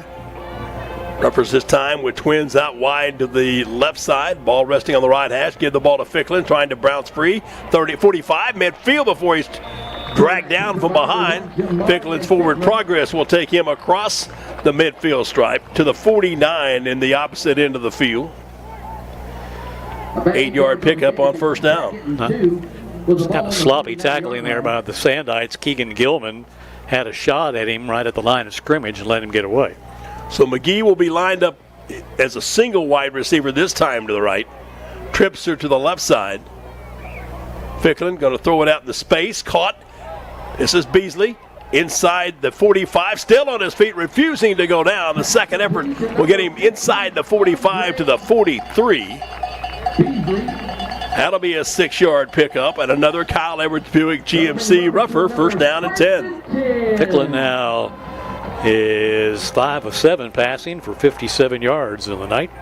43-yard line in Sand Springs territory for the Ruffers on this series that began at the 7:07 mark. Clock running with 6:12 to play before halftime. Beasley, Swanson, and McGee, 3 wideouts with plenty of speed to the far right. Ficklin's going to call his own number, come off a Blyce block, 40, 35, Bird, 30, 25, house this with big man, fly, Bird, fly, to the end zone, touchdown, 43 yards on the run, and a big block up front. The guys, the big uglies up front, Harvey, Houston, Henry, Pepiakata, and Brewer doing the work, and it was Jamarian Ficklin that dances his way 43 yards for the second touchdown of the evening. Christian Freitas, one of the safeties, had a beat on Ficklin at about the 30-yard line, and what a great move Ficklin made. Faked right, went left, got free of Freitas, and he was open after that. 69-yard drive in just 4 plays. On to try the PAT, Soto Morales. His kick is up. It is good. And just like that, with 5:56 to go, Ruffers don't even use a minute and a half off the scoreboard and have added 7 more. 16-6, the Ruffers by 10 over Sand Springs. We'll be back in 30 seconds on Ruffer Football 2023. Brunt's Barbecue serves up hand-rubbed, slow-cooked goodness. Anytime you're feeding a few hundred, hey, we're just tailgating with friends. Call the experts, Brunt's Barbecue. Ribs, brisket, burnt ends, mouth-watering hot link, and smoked chicken, where everything is made from scratch, from the barbecue sauce to the banana pudding. Give us a try, and you won't be disappointed. Brunt's Barbecue, 918-681-3900. Brunt's Barbecue, slow-cooked goodness in Muskogee. What a difference in offensive styles, Nick Hampton. Sand Springs used 9 plays, 74 yards, used better than 4 minutes in their time of possession for a score. Ruffers on a second straight series this time, 4 plays, 69 yards, using less than a minute and a half off the scoreboard. Ficklin on the 43-yard gallop for the touchdown. And that's what I like to see. Ficklin's got those legs, and he really can spur that running game, which has really kind of been blah, to say the least, for the Ruffers so far, but Ficklin's put a little spark in it. It forces defensive coordinators to have a different viewpoint. Here's the ensuing kick fielded by the Sandites across the 25 and wrapped up at that spot. Ruffers quickly downfield. Israel Martin was one of the first guys in the black jerseys. Also, is that Bowler? No, that's James, C.J. James was in on the tackle as well. Ball will be placed at the 26-yard line in Sandite territory. 5:51 to go before halftime. Ruffers have expanded their lead to 16-6 on back-to-back fast play touchdown drives. Sandite to start their drive from the 28-yard line. Where are they going to put the ball, Nick? At the 28 now? 28 looks like, yeah. Officiating crew waiting on the chain gang to get everything set up on that far east sideline. Webb with the running back off his left shoulder. Hands the ball straight ahead. This is McCoy dancing outside. He's got speed. 40, 45, midfield, in open territory, 30, 25, 20. Ruffers trying to chase from behind. Can they get him down? Maybe. No, the official says touchdown. Ali McCoy showing his burst of speed. Nicky was getting a little bit winded that final seconds, but he had just enough gas in the tank to put the Sandites into the end zone on the counter gallop. 72 yards for the touchdown. It was Travion Houston that was dogging him right there at the end. Almost was able to catch up with him. Nice running by Houston, but he just couldn't quite get there to get him down. Well, the coaches knew that Page was more the bullish runner, and McCoy had plenty of speed, and he showed it there. One play drive for the touchdown. Extra point on the way. This one is punched through the uprights. Good. And just a moment ago, it's a 10-point game. Now it's down to 3 again. 16-13, Muskogee leading Sand Springs tonight here at Ruffer Village on Hall of Fame night. Back with more football in 30 seconds on Ruffer Football 2023.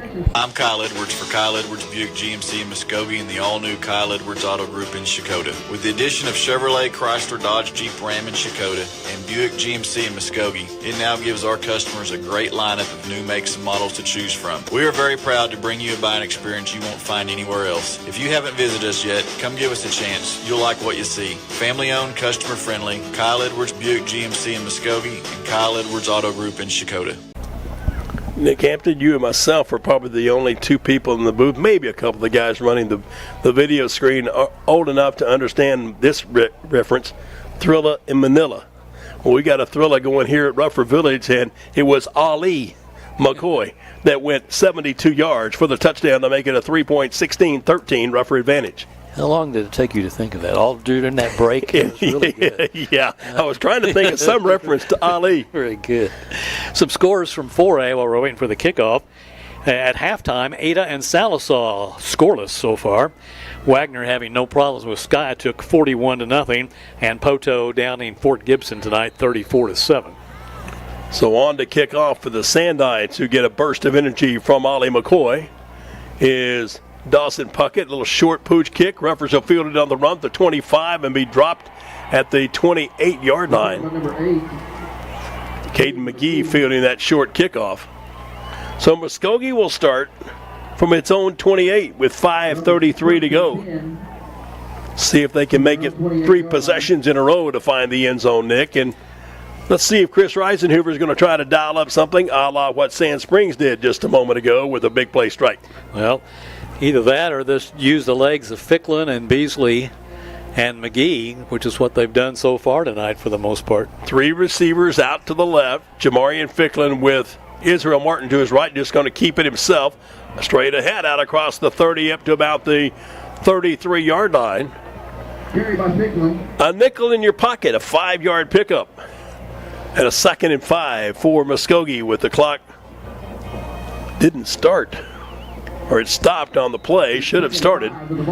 Clock running now with, Please start the game clock. Please start the game clock. there it is, 5:25 and going. Guys got to watching the game. Nick forgot to punch the clock. Motion in front of, and somebody up front got a little bit overzealous. I think that's Big Brewer, I think, moved. So a 5-yard penalty will erase the yardage gained on first down. It'll be 2nd and now 10 yards to go. That's the 4th penalty against the Ruffers for 40 yards so far. Muskogee at home here tonight. Next Friday night, a trip back over to the Oklahoma City metro area. Putnam City West will be the foe. They're at Tahlequah tonight. Patriots having a good season so far. Little counter reverse, come back to the near side. This is on the sweep. Beasley, 30, 35, 40, 45. Steps out of a tackle at the midfield spot and finally brought to the turf at the 48-yard line. 24-yard run by Andre Beasley. And the Ruffers have the Kyle Edwards Buick GMC first down and 10 at the Sandite 48. Hunter Wilson, the safety man, finally making the tackle, but not before the big run by Beasley. He stepped out of a couple of would-be tackles further up the field, Nick, and just kept his forward progress going, using that speed to his advantage as well. McGee and Javon Washington will be paired out wide to the right. Two receivers on the inside routes to the left. Ficklin, play action, good protection all night to throw across, deep route, downfield, and oh, what a crunching hit by the receiver for the Ruffers, who got really decimated on the play. Gatlin Gunn, who's been all over the place in the backfield secondary for the Sandites, had that one knockaway in the first quarter that looked like it was going to be a touchdown, and then made a big hit there. Not sure the receiver ran maybe the right route. That was E.J. James, the intended target. As Justin Ficklin talks with his wide receiver product. Three wide receivers go to the right side again. Ficklin with Martin to his left. Takes the numbers high snap, steps back, buffs the screen route, throws it to Martin, and he'll get upended on a nice open field play. Good tackle that time by Owen Floyd, stopping that bubble screen before it could get started. No gain on the completion for Ficklin. And the clock showing 4:05 to go before halftime. So a 3rd and 10 for the Ruffers. Have to reach the 38-yard line to keep the possession going. Beasley, Swanson, and McGee, three speed burners out wide to the right. Washington by himself to the inside boundary. Bird back in the pocket. Blitz comes off the outside edge. Now Ficklin will scramble to his right. Still with it. Going to pull it down and run with it, and he'll leap downfield, and boy, took a shot. Chris Rivenhoover, I'm sure, saying, oh no. Holding his breath as his quarterback scampers downfield, but a hit from Hunter Wilson, stopping Bird at the 42-yard line. So a 6-yard pickup. Make it 4th down and 4. Bird 9 carries for 90 yards tonight. Ruffers still have 2 timeouts remaining. 3:16 to go here before halftime. Going to roll the dice on a 4th and short. 4th and a little longer than what I would call short, but Ficklin down open field. Blitz comes up the middle. Ficklin steps past it. Wants to throw out in space. Caught. And did he hold on to it? Yep. Oh, buddy, I'm telling you, I'm not sure he held on to it, but he covered over it well enough to sell it. And the Ruffers will get the catch at the 31-yard line. Move the chains. Ruffers 1st down and 10. Yeah, his back was to the official, who really couldn't see whether he caught it or not. And, yeah, that one may have been questionable. 31-yard line. Kyle Edwards Buick GMC 1st down and 10. And if there was instant replay, I'm sure Sandites would have challenged. Ficklin will take the snap. He'll pull it out of the belly. Throw up the middle. Washington with a cradling catch at the 15-yard line. If he'd been able to keep his feet, I think he'd have been all the way in. He would have walked into the end zone, but the 17-yard pass play makes it 1st and 10. Kyle Edwards Buick GMC for 1st down at the Sand Springs 14-yard line. 8th play in this drive that started back at the 28-yard line in Ruffer territory. Clock counting down as we approach the 2-minute mark. Muskogee would like to go to the dressing room with another touchdown to their favor. Ficklin will just take the snap, look for a crease, bounces out of the edge, 10, 5, Bird walking in for the 3rd time tonight, big fella. Touchdown, Muskogee. Bird flies to the end zone using his legs for the score. Wow, so much more running tonight by Jamarian Ficklin than we have seen in a couple of years, actually. Ficklin now with 10 carries, 3 touchdowns, and an even 100 yards. Penalty flag down on the play, Nick. This one may not stand. Flags down around the 9.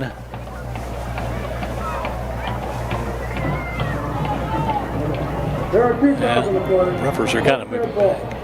Personal foul for offense.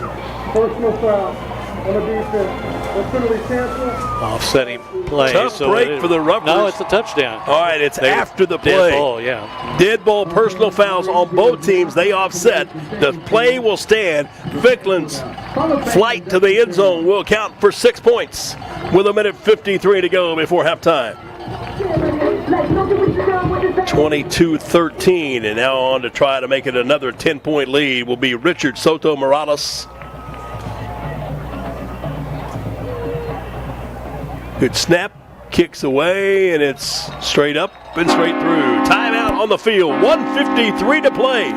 Ruffers use a little more than 3 minutes to go 72 yards for another score and have a 23-13 advantage over Sand Springs when we return in 30 seconds on Rougher Football 2023. Pain is temporary, pride is forever. At Excel Therapy, we want to be your athlete's advocate for excellence. We offer treatment methods that focus on strengthening muscles and improving flexibility to improve your overall performance. And when injury sets in, Excel Therapy can aid in the recovery process.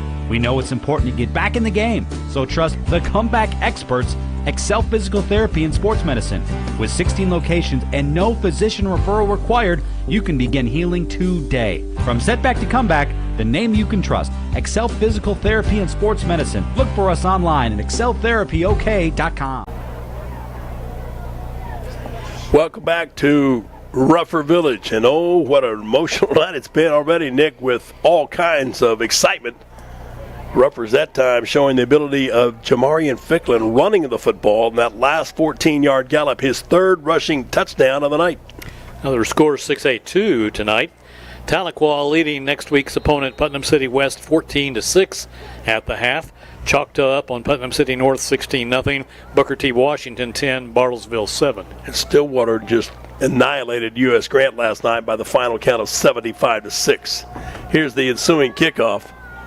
Sand Springs will call for it. They'll catch it to 23, try to get around the corner, cut back in traffic, and run into a couple of black jerseys. Alex Dudley on the return. Forward progress upfield to the 29-yard line. Tackled by number 21. 1:47 left to go. Tim Moore credited with that stop in the record books. So let's see what Bobby Klink will do here. Inside 2 minutes left and a lot of field to cover here in a couple of minutes. Page is back in as the running back in this formation. 3 wideouts to the left. Webb will take the snap, sets back up this little jailbreak screen. Ruffers diagnose it well. Oh, everybody did their homework, and the Ruffers come up with the big play. Vernon Pepiakata with the tackle. And Parker Pellet was the man putting the pressure on in the backfield for the Ruffers. Back to, jeez. All right, we got to give that PA announcer some vocabulary lessons. Webb's going to throw upfield, and he's way off target on the toss. First down loss of 3 back to the 26. The incomplete pass leaves third down and 13. So now the Ruffers have them in where they want them on a 3rd and long. Sand Springs not really a passing team, so they have to play to the Ruffers' strength here. McCoy is in as the running back this down, as Webb will straight drop back. Wait, good protection. Across the middle, throws it high, it's deflected up in the air, and it is almost intercepted. Not one, not two Ruffers had a chance at it. Coda had a chance to grab it. That's Barnowski. So did Martell Bolden. Barnowski had it in his hands for just a second and then lost it when he hit the ground. 1:06 to go before halftime. Ruffers will get the ball back again. Well, that's nice that the Sandites kind of played into their hands with all the passes, stop the clock, give the Ruffers a chance. They'll get pretty good field position here as Dawson Puckett has not been a prolific punter, averaging only 26 yards per kick so far this season. Back at his own 12-yard line to punt here. Good snap. This one a much better kick. It'll bound at about the 45. Ruffers will just get out of the way of it and let it roll inside the 40 to the 37-yard line with 56 seconds left to go before halftime. Ruffers will start 1st and 10. Nick, they've scored on their last 4 possessions. Can they do it again? They can. They may have to go to the air a little bit more last this 3 time. possessions, excuse me. Last 3. So they may have to go to the air a little bit more with time now not on their side at this point. It was a good song back in your heyday, wasn't it? Yep. Time, it's on my side. Okay, never mind. Trips go wide left for the Ruffers. Ficklin with Martin to his left side. Hand the jet sweep off to McGee. He's wanting to throw the football, squares and throws downfield as a receiver out there. And credit the effort of Jaden Swanson to use his defensive talents to separate what would have been a pick for the Sandites, as back deep was Gatlin Gunn again. That play was really never in sync, I don't think. It was a nice idea, though. Something, another wrinkle that the Ruffers showed there. But Beasley never did really get around to get his shoulders square and had some pressure on him all the way. Well, that and the fact, too, it was a little bit underthrown. So 2nd and 10. 48 seconds to go before intermission in Hall of Fame inductee celebration. Back to Ficklin. Open pocket. Throws in the slot. Catch made at the 40. Slipping through a tackle. On the feet at the 45. Still going upfield. Dragging Sandites all the way out to the 48-yard line. Goes Andre Beasley. 23 or 20 or 12 yards on that one. 12 yards, and the Kyle Edwards Buick GMC first down at 10, and Muskogee is going to spend one of its 2 remaining timeouts here. That'll give us a chance to remind you that when you do have the itch, Nick, to relocate, whether you're looking for a new home or maybe you want to buy a fixer-upper, Monica Medley can help you with locating the property that is right for you and your family or even your business needs. You can check her out online as well as on Facebook, or you can pick up the phone and call Century 21 First Choice Realty. Ask for Monica Medley. She'll find the right spot for you and your family to make your dreams come true. So the Ruffers now with a 1st and 10, just short of midfield, still has a couple of timeouts, and of course the sidelines to help them if Ficklin decides to go to the air here, try to hit some of those square outs to McGee at the sidelines. See what they'll end up trying to do here after the timeout. Muskogee's last series went 72 yards in 8 plays. The preceding had gone 4 plays, 69 yards. The one before that one, 5 plays, going 65 yards. Ficklin in the pocket, steps up, going to throw the ball downfield deep. Has a receiver out there, making it a diving catch. Pinpointing his leap at just the right time. That's big play. Caden McGee, he makes the catch, but then there's a little bit of taunting afterwards, and I think the Ruffers are going to draw a personal foul. McGee making the catch at the 5-yard line. That would have been that's a 46-yard pass play. But then the penalty will be against the Ruffers. That's too bad. A little bit of excessive celebration that time by Caden McGee. Officials all wirelessly communicating. The fourth fly coming up. Number 8 of Muskogee. A 15-yard penalty from the end of the run. It's number 8, first sportsmanlike of the game. Result the first down Muskogee. So the ball will be back at the 20-yard line. So the 46-yard pass play counts. But the 15-yard penalty makes it 1st and 10 at the 20 with 29 seconds to go. And you hope that one doesn't come back to take potential points off the board. 55 yards and penalties now against the Ruffers. Officials having to hold up play while the chain gang finally gets the first down marker placed properly at the 20-yard line. 27 seconds left here to play in the first half. Trying it. The game clock to 29 seconds. 29 seconds will be the official time on the game clock. 23-13, trying to make it even more before halftime. Ficklin with Martin to his left. Bird back in the pocket. Patiently waits. Rifles for the corner of the end zone. Caught and then dropped. Jaden Swanson had stepped in front of the would-be defender and just simply dropped the football.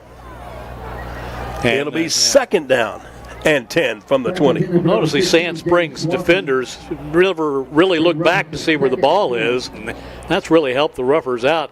That long pass to McGee was a good example of the defender really had McGee fairly well covered, but he never looked back to find the ball, and McGee got it from him. The one guy that has brought the wood has been Gatlin Gunn. Maybe that living up to his name. Empty backfield for Ficklin. High snap, Bird will pick it up with his right hand, dancing free at the 15, at the 20, or 10, inside the 10, down to the 5 goes Ficklin. What a catch with the backside hand on an errant snap. Bird pulls it down and dances inside the 10 to the 5. It'll be first and goal to go, and the Muskogee Ruffers with 10 seconds left will take their last timeout here of quarter number 2, Nick. Ficklin is having another night against the Sandites. 11 carries for 119 yards on the ground for Ficklin, and he's passed for another 131. So, yeah, he is having a pretty good night. Last year, Jamarian Ficklin was 9 of 15 passing for 232 yards and 6 scores. A 7-yarder to Watson, a 61-yarder to McGee, a 51-yarder to Brandon Tolbert, 62 to Bell, 10-yarder to Watson again, and then Beasley finishing it off with the final 15-yard reception. But tonight it's been a mixture of run and pass. He's already passed the 13 times tonight that he had for the whole game last year. So now with 10 seconds remaining, the ball at the 5-yard line. This has pretty much got to be either a run by Ficklin or a pass. The Ruffers are out of timeouts, so they're going to get it in or get it to the sideline. They'll go empty backfield with receivers wide right and left, and here comes Bobby Klink sprinting down the field. He didn't like the defensive formation. He'll call the timeout. That'll give us a chance to remind you, if you're looking for a great place for dinner over the weekend. I start talking about barbecue ribs and I just start to stutter because my mouth watering gets me all excited when I think about going to My Place Barbecue West. Make your place my place, whether it's the ribs, whether it's the sliced brisket, the chopped beef, and I'm telling you, it takes 2 hands to eat the barbecue chopped beef sandwich. Add an order of fries to that, Nick, and you won't be hungry. You'll be full after that, you're right. Make your place My Place Barbecue West, and if you go inside, look for the people that are waiting the tables. They'll do a great job for you, just like they do for us here in the booth, waiting on your tables there or at the drive-through window. Always a good trip anytime you make your place My Place Barbecue West. Let's see if the Ruffers change their strategy any here now after the Sandites have called the timeout. McGee and Martin will be to the boundary short side right, trips out to the left. Swanson, Beasley, and Watson. Bird takes the snap, waits, throws into the end zone, ball knocked around and down. Good reach around defensive effort that time by the Sandites. Alex Dudley. Dudley able to get a hand in front of Anthony Watson, who was the intended target. That'll stop the clock. Second 5. Is that 7 seconds or 0.7? I think it's 7, I believe. I don't think it was 7 seconds off the clock on that snap, but nevertheless, Ficklin this time with Martin to his left. Bird will take it, straight drop back, wait, throw to a spot in the corner, caught, touchdown! Ruffers on the pass into the corner, and it's Andre Beasley this time from Bird, and the Ruffers with 3 seconds left are able to go 63 yards in 53 seconds to add yet another touchdown here before halftime. Bird to Beasley for the touchdown. Touchdown, J. Hodge Chevrolet. Wow, and now the extra point will take us to halftime. Extra point is up, and it is good. We'll have the ensuing kick left before the two teams will go to the dressing room. But that's got to inspire this group of Ruffers as they go to the halftime locker room to refocus, redirect, and be ready to come out here in the third. One thing tonight that Travis Hill has been looking for all season has been consistency, the ability to take the ball and drive it down the field, not rely on the big play like the Ruffers had in the first couple of games, and they have really done it tonight. As you look at the drives, 63 yards, 72 yards, 69, 65, so they've driven the ball down the field methodically tonight, and I'm sure that's got to please Hill. That group of students that do the push-ups after every Ruffer touchdown, they're getting a workout here in the first half. 30-13, Muskogee. Here in the waning seconds of the first half. Hall of Fame performance tonight for Jamarian Ficklin in the opening 2 quarters, as it is Hall of Fame night here at Ruffer Village. So the Ruffers will kick it off, and Sand Springs, see if they'll try to return it or take a fair catch. All I'm gonna do is squib it. I'm gonna make you field it and make you come up with some kind of magic. There's the kick. It's a high pooch kick. Sandites will field it over on the boundary at the 20, the 25, and across the 30, still on his feet, then gets hit and stood up at about the 35, and time has expired here at halftime. So with explosive offense and sound defense, the Ruffers have put up a 17-point cushion, 30-13 over Sand Springs. As we come to halftime, we'll return to Ruffer Village after this 3-minute timeout. You're watching and listening to Ruffer Football 2023. In sports, having the right winning strategy is often the difference between winning and losing. The same is true when you need legal representation. For more than 15 years, the law offices of Michael E. Finnerty have successfully provided the winning strategy with excellence and integrity for the people of the Muskogee area in matters of personal injury, social security disability, and workers' compensation issues. The law office, Muskogee Trusts, Michael A. Finnerty, ready to develop a winning strategy. Michael A. Finnerty, 436 Court Street in Muskogee. Call 687-1155. Online at finnertylaw.com. There's never been a better time to find a great deal on a sedan, truck, or crossover at Nissan of Muskogee. Call 918-683-6605 or go to nissanofmuskogee.com. There's never been a better time to find a great deal on a sedan, truck, or crossover at Nissan of Muskogee. Call 918-683-6605 or go to nissanofmuskogee.com. Tradition. It's a word that means a lot. Just as the tradition of the Muskogee Ruffers requires commitment of great players and coaches, Lesher Millsap Funeral Home takes pride in providing great value and commitment every day with a tradition of service to the families of the Muskogee area. Just like in football, tradition must be earned on every play, every day, not just in the final score. And that's why you can trust Lesher Millsap Funeral Home to be there for you when it counts the most. Lesher Millsap Funeral Home, proud to be part of the Muskogee tradition of excellence.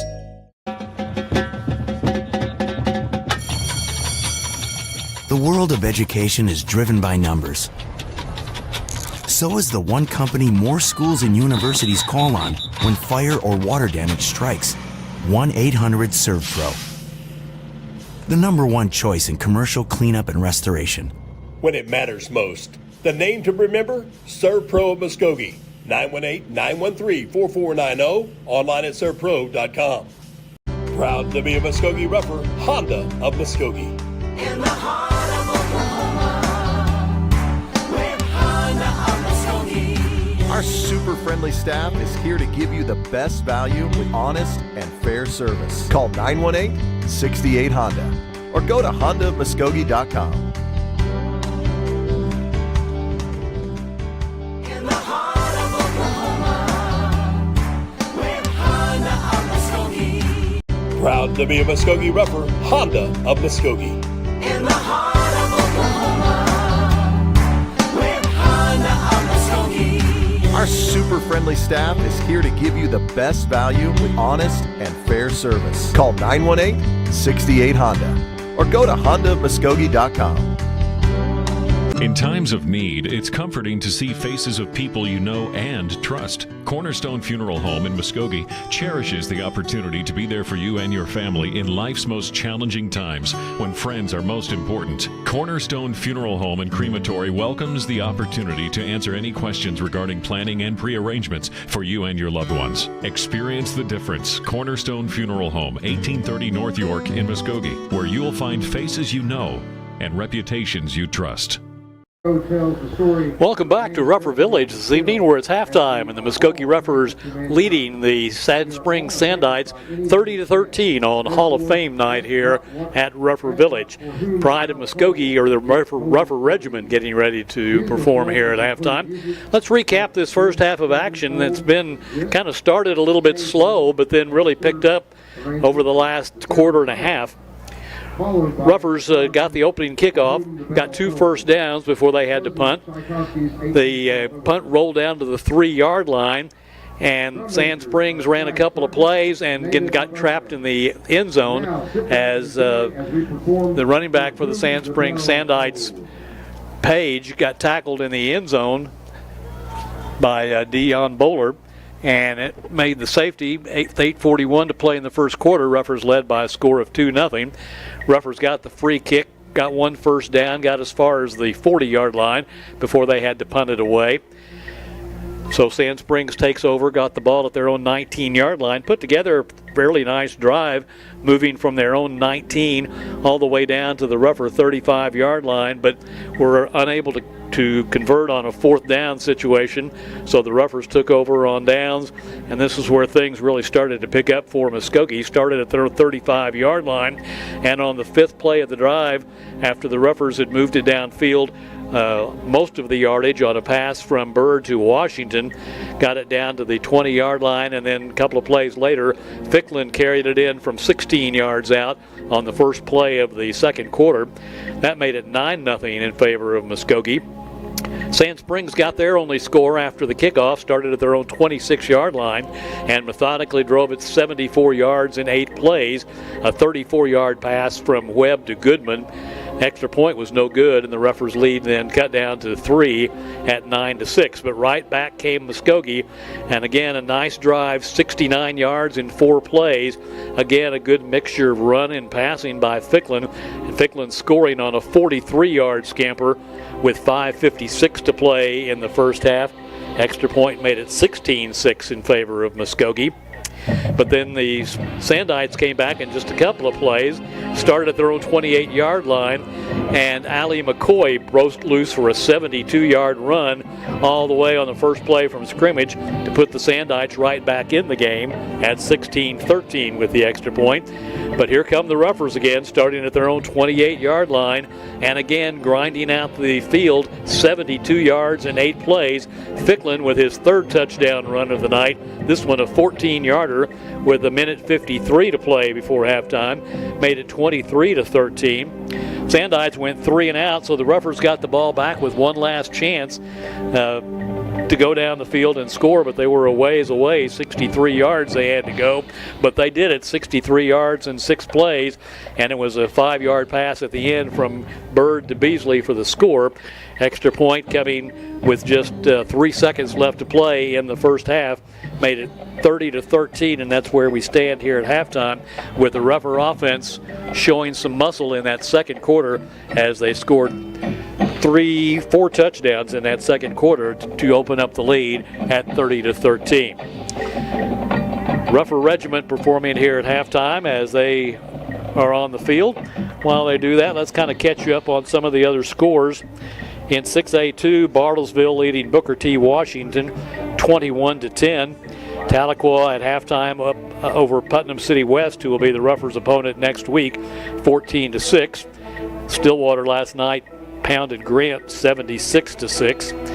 And other scores in the 6A2, Putnam City leading Lawton 35-14. Deer Creek leading Ponca City 28-20. Moving over to the 6A1, the big boys tonight. Looking at some of their scores. Jenks pounding Enid tonight, 42-0. Broken Arrow all over Southmore, 45-0. The big game in 6A1 tonight finds Owasso playing at Union, and the Redhawks getting back on track. They lead Owasso 21-8 in the second quarter of that game. And let's check, we've got several games in Class 4A around our area this evening, so we'll check some of those. Poto pounding Fort Gibson tonight, 41-7 at halftime. Wagner doing the same to Skiatook. That game is 60-0, and they're still in the second quarter of that one. Ada and Salisaw still scoreless in the third quarter there. Stillwell and Hilldale playing a tight one. The Indians leading the Hornets by a score of 14-12 at halftime. As the band performs, we'll take another break and come back and do the Hall of Fame inductions. They will be coming up next, and as they present those on the field, we will tell you about the 7 inductees into the Muskogee Athletic Hall of Fame. All of that when we return after this 3-minute timeout. 30-13, Ruffers lead at halftime. We'll be back in 3 minutes on Ruffer TV. Jay Hodge here with Rick, a man of few words. Wow! That's one of them. And when you see the savings at Jay Hodge Chevrolet Muskogee, tell them, Rick. Wow! New Silverados, 1.9% financing, or $5,600 total value when you trade in an eligible vehicle. Don't overpay. Come see Jay. New Silverados, 1.9% financing. Wow! Now at Jay Hodge Chevrolet Muskogee, 144 West Shawnee. There's really only one explanation for businesses who continue to thrive for decades on end, and that's a people-first mentality. Bravado employees live within our existing coverage area just like you. Our kids go to the same schools and play in the same leagues as yours. That's why so much of who we are consists of giving back to our communities, because your community is also our community. We are your family, your neighbors, and your leader in wireless mobility. We are Bravado Wireless, and we believe in the power of connection.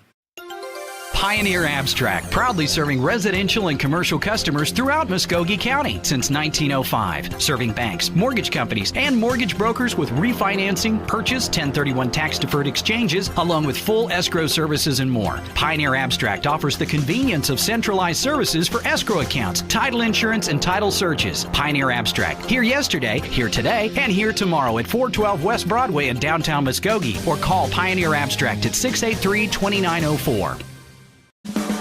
Brunt's Barbecue serves up hand-rubbed, slow-cooked goodness. Anytime you're feeding a few hundred, hey, we're just tailgating with friends. Call the experts, Brunt's Barbecue. Ribs, brisket, burnt ends, mouth-watering hot link, and smoked chicken, where everything is made from scratch, from the barbecue sauce to the banana pudding. Give us a try, and you won't be disappointed. Brunt's Barbecue, 918-681-3900. Brunt's Barbecue, slow-cooked goodness in Muskogee. I'm Kyle Edwards for Kyle Edwards Buick GMC in Muskogee and the all-new Kyle Edwards Auto Group in Shakota. With the addition of Chevrolet, Chrysler, Dodge, Jeep, Ram in Shakota and Buick GMC in Muskogee, it now gives our customers a great lineup of new makes and models to choose from. We are very proud to bring you a buying experience you won't find anywhere else. If you haven't visited us yet, come give us a chance. You'll like what you see. Family-owned, customer-friendly, Kyle Edwards Buick GMC in Muskogee and Kyle Edwards Auto Group in Shakota. Pain is temporary, pride is forever. At Excel Therapy, we want to be your athlete's advocate for excellence. We offer treatment methods that focus on strengthening muscles and improving flexibility to improve your overall performance. And when injury sets in, Excel Therapy can aid in the recovery process. We know it's important to get back in the game, so trust the comeback experts, Excel Physical Therapy and Sports Medicine. With 16 locations and no physician referral required, you can begin healing today. From setback to comeback, the name you can trust, Excel Physical Therapy and Sports Medicine. Look for us online at exceltherapyok.com. Back with you at halftime, 30-13. The Muskogee Roughers leading the Sand Springs Sandites in this first district game of the year. Very important one for both teams. The Rougher Regiment performing at halftime. We're going to go down and catch some of them, as this is their competitive program that they'll be using this year as they go to various competitions starting next week in Owasso. So let's go to the band and listen to them.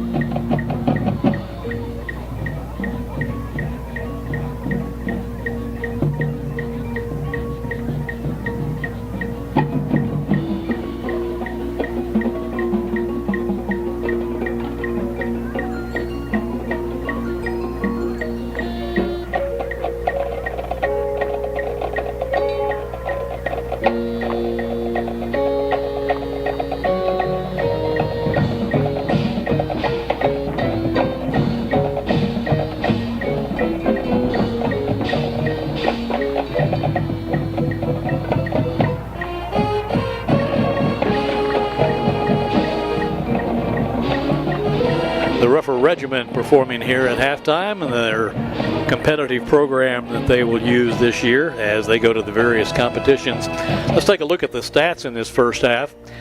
For the Roughers, they had 18 carries tonight on the ground. A lot of those, most of them in fact, by Jamarian Ficklin. 18 carries for 165 yards, so the Roughers chewing up the yardage on the ground. Ficklin also doing well through the air tonight, 12 of 15 passing for 136 yards, so the Roughers with 301 yards in total offense here at halftime. If there's been a downside, probably it's penalties again. They've committed 5. A couple of those, in fact, I think 3 of them were big penalties for 15. So 5 for 55 yards tonight for Muskogee. Ficklin, the leading ground gainer, 11 carries for 119 yards and 3 touchdowns on the ground for Jamarian Ficklin. McGee, the leading receiver, has 4 catches for 78 yards. For the Sand Springs Sandites, they've rushed the ball 14 times tonight, quite a few less than they traditionally do. 14 rushing carries for 101 yards. They are 6 of 12 passing tonight, 58 yards. So the Ruffer defense has a pretty good job of limiting them. Only 159 yards in offense for the Sandites so far. They've just been penalized a couple of times for 8 yards. Allie McCoy, the leading ground gainer, he had that one long touchdown run. He has 4 carries for 83 yards tonight for the Sandites. 30-13 is our count here at halftime as the Ruffers lead the Sand Springs Sandites. We're going to take another quick break, and then we should be back with the Hall of Fame ceremonies at midfield, and we'll tell you about all of those when we return after this 2-minute timeout on Ruffer TV.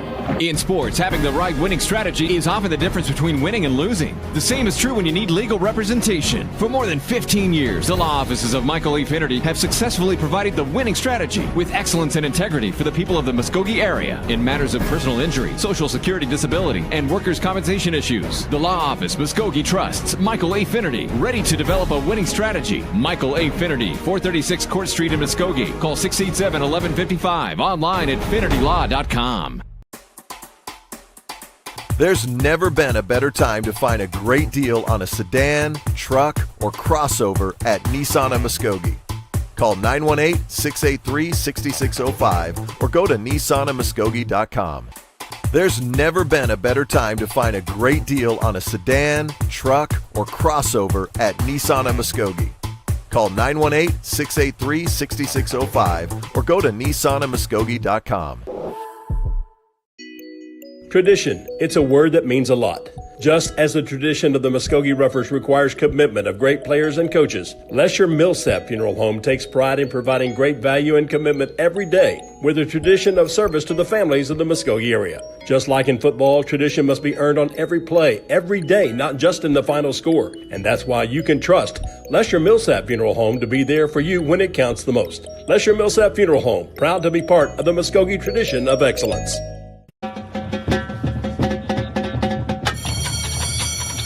The world of education is driven by numbers. So is the one company more schools and universities call on when fire or water damage strikes. 1-800-SERVPRO. The #1 choice in commercial cleanup and restoration. When it matters most. The name to remember? ServPro of Muskogee. 918-913-4490. Online at servpro.com. Back at it, Ruffer Village tonight, 30-13. Ruffers lead at halftime, and it's Hall of Fame night for 7 inductees for the Muskogee Athletic Hall of Fame. The first of those is Daryl Coco Epps. Coco Epps is a 2012 softball player for the Lady Ruffers. In the spring slow pitch season, Darrell left an indelible mark, becoming a 2012 All-Stater and Muskogee Phoenix MVP. Even more impressive was the fact she helped lead her team to 4 regional championships and ultimately the state championship in 2009. She didn't let up with fast pitch when she came around to slow pitch. She also had a 2008 regional championship. She was named not once but twice to the All-Muskogee Phoenix and Frontier Conference teams. She continued her success on the hardwood, helping capture the Muskogee Bedouin Shrine Championship on 3 separate occasions and named tournament MVP in 2012. Epps also was an All-Stater in girls basketball and softball, a rare feat. She played softball at Texas Southern University before ultimately attending Colorado Northwestern Community College. Daryl Coco Epps. Evan Alexandria Salas was the next inductee, a 2008 graduate. Evan Salas' story begins with becoming a 4-year letter winner as shortstop in fast-pitch softball. Her stats demonstrate her power and prowess as a hitter and base runner. She hit as a senior, including 10 triples and 14 doubles.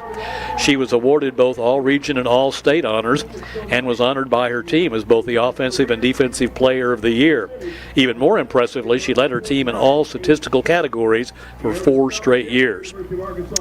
Evan went on to the University of Oklahoma, where she had great success, leading the team in stolen bases as a true freshman, making 39 starts and a total of 54 games played. As a sophomore, she again led the Sooners in stolen bases and scored 17 runs, including 3 critical runs in the Big 12 championship. She ultimately finished her career at Southeast Missouri State University, where she's the single-season record holder in bats and was named to the Ohio Valley All-Conference team on multiple occasions. She received a Bachelor of Science degree from Southeast Missouri State University and currently is employed with the Department of Veteran Affairs in Chicago. The next inductee is Jameel Owens. Jameel Owens is a 2008 graduate of Muskogee High. He established himself perhaps the most exceptional wide receiver in Rougher football history, averaging over 20 yards per catch and amassing over 3,000 yards and 167 receptions, including being rated the #1 player in Oklahoma by both ESPN and Rivals.com, respectively. He was also the 8th nationally by Rivals.com and in the top 50 nationally by Sports Illustrated. Even more impressive is the fact that he holds the honor of being the only Rougher footballer to be named to the U.S. Army and Parade Magazine All-American teams. Following graduation from high school, he went on to the University of Oklahoma, where he played as a true freshman in the 2008 season when the Sooners reached the Big 12 championship and the FedEx National Championship games, and he finished his career at the University of Tulsa, where he led the wide receiving corps in touchdowns during the 2010-11 football season. He later graduated from OU with his bachelor's in multidisciplinary studies with a concentration in communication and sociology. He now owns businesses in Norman and likes to give back, serving as a high school assistant coach for wide receivers. Next one is Jordan Salas. Jordan hails from Muskogee High, graduating in 2007. He made a name for himself as a standout for the Roughers baseball squad. All 4 years as a middle infielder and leading the team in stolen bases each year. Following his tenure as a Rougher, Jordan received a scholarship to the University of Arkansas Fort Smith, where he started as a middle infielder for 2 seasons. Later was selected by the Boston Red Sox in the 2009 Major League Baseball draft, the first African-American Muskogee High graduate to earn such a prestigious honor. Jordan currently owns multiple logistics companies. The next inductee is Kelsey McClure. Kelsey McClure is in the class of 2013, made a name for herself in girls basketball. She holds the distinction of being named MVP of the Muskogee Shrine basketball tournament on 4 different occasions. As a 4-year starter for the Lady Roughers, Kelsey was magical on the court, leading her team to a 20-7 record and a #2 Class 6A ranking during her senior campaign. She finished the year averaging over 21 points a game. Kelsey went on to the University of Central Arkansas and later completed her career at Arkansas Tech University. She continued her basketball career professionally in France and Finland and then returned stateside, where she continues to play for the St. Louis Surge. On May 9, 2023, the City of Muskogee Mayor Marlon Coleman officially named the day Kelsey Ann McClure Day. The next inductee is Mike Kays. Good friend of ours, Mike graduated from the University of Texas Arlington in 1983 and went into covering sports in Mansfield, Texas. In 2001, he joined the Muskogee Phoenix, where he became prolific in his coverage of local and state sports. For his efforts, he received 7 first-place awards from the Oklahoma Press Association in both section, features, and columns competition. He's credited with creating the Muskogee Phoenix Media Day, which is a beacon for media coverage for area football for over 14 years. Where the Roughers went, Mike was sure to follow, as he covered Muskogee athletics for over 15 seasons, including 3 trips to the football semis and 5 to the state basketball tournament. After 22 consecutive years at the Phoenix, Mike now serves as a hospice chaplain. He and his wife Sally have 2 grown children, Patrick and Peyton. And the final inductee to the Hall of Fame is Ron Lancaster. Lancaster hails from Tulsa-Webster, but made his mark as a chief signal caller for the Roughers from 2003 to 2005. He previously spent 16 seasons coaching in California, as well as coaching at Enid and Jenks. Having won 4 state championships while in California, Lancaster added another while at Enid and turned the feet again at Jenks. He went on to Sallisaw before taking the helm of Rougher football during a downtime in the program's history. In short order, Lancaster had exceeded all expectations, including guiding the Roughers to the Class 6A state semifinals in 2005. Prior to leaving in 2005, Lancaster had turned the program around, finishing with several consecutive winning seasons. Ron Lancaster retired from coaching for a year, then returned to the sideline as head coach at Broken Arrow and was inducted into the California Football Hall of Fame as well as the Oklahoma Hall of Fame. And that is the Hall of Fame as we're ready to kick off to start quarter number 3. Roughers set up, get ready to go, as it'll be Espinoza kicking off, and as he does, we have flags fly, whistles blow, and here's Bill again. And offsides for the Roughers. Another penalty. 5-yard penalty. Re-kick. So that'll be 6 against the Roughers now for 60 yards. What a first half, though, by Muskogee, 30-13, Nick, and they did it. An impressive performance offensively, supported well by a defense that did pretty much its job for the most part, except for that one big play. Jamarian Ficklin just had a great first half, 136 yards passing, another 119 running. Give the officials tonight, they're doing an excellent job of keeping this game on pace. They're not allowing for any free time. So Muskogee will kick off to begin the third quarter, leading 30-13. High end over end kick. Sandites will field it at the 25, take it to the wide side of the field and get scissored at about the 35-yard line. Coming in there to make the Jaden Swanson. It was Kenyon Goodson. Kenyon Goodson, yeah, coming in. He's played well on special teams. I tell you what, this young man's got some skill. I watched him Monday night in a junior varsity game run the football, and he's good. So the Sandites now down by 17 at half. We'll start with 11:56 to play here in the third from their own 35-yard line. Quarterback Easton Webb will move Wadley over in a slot to the right side. They'll counter.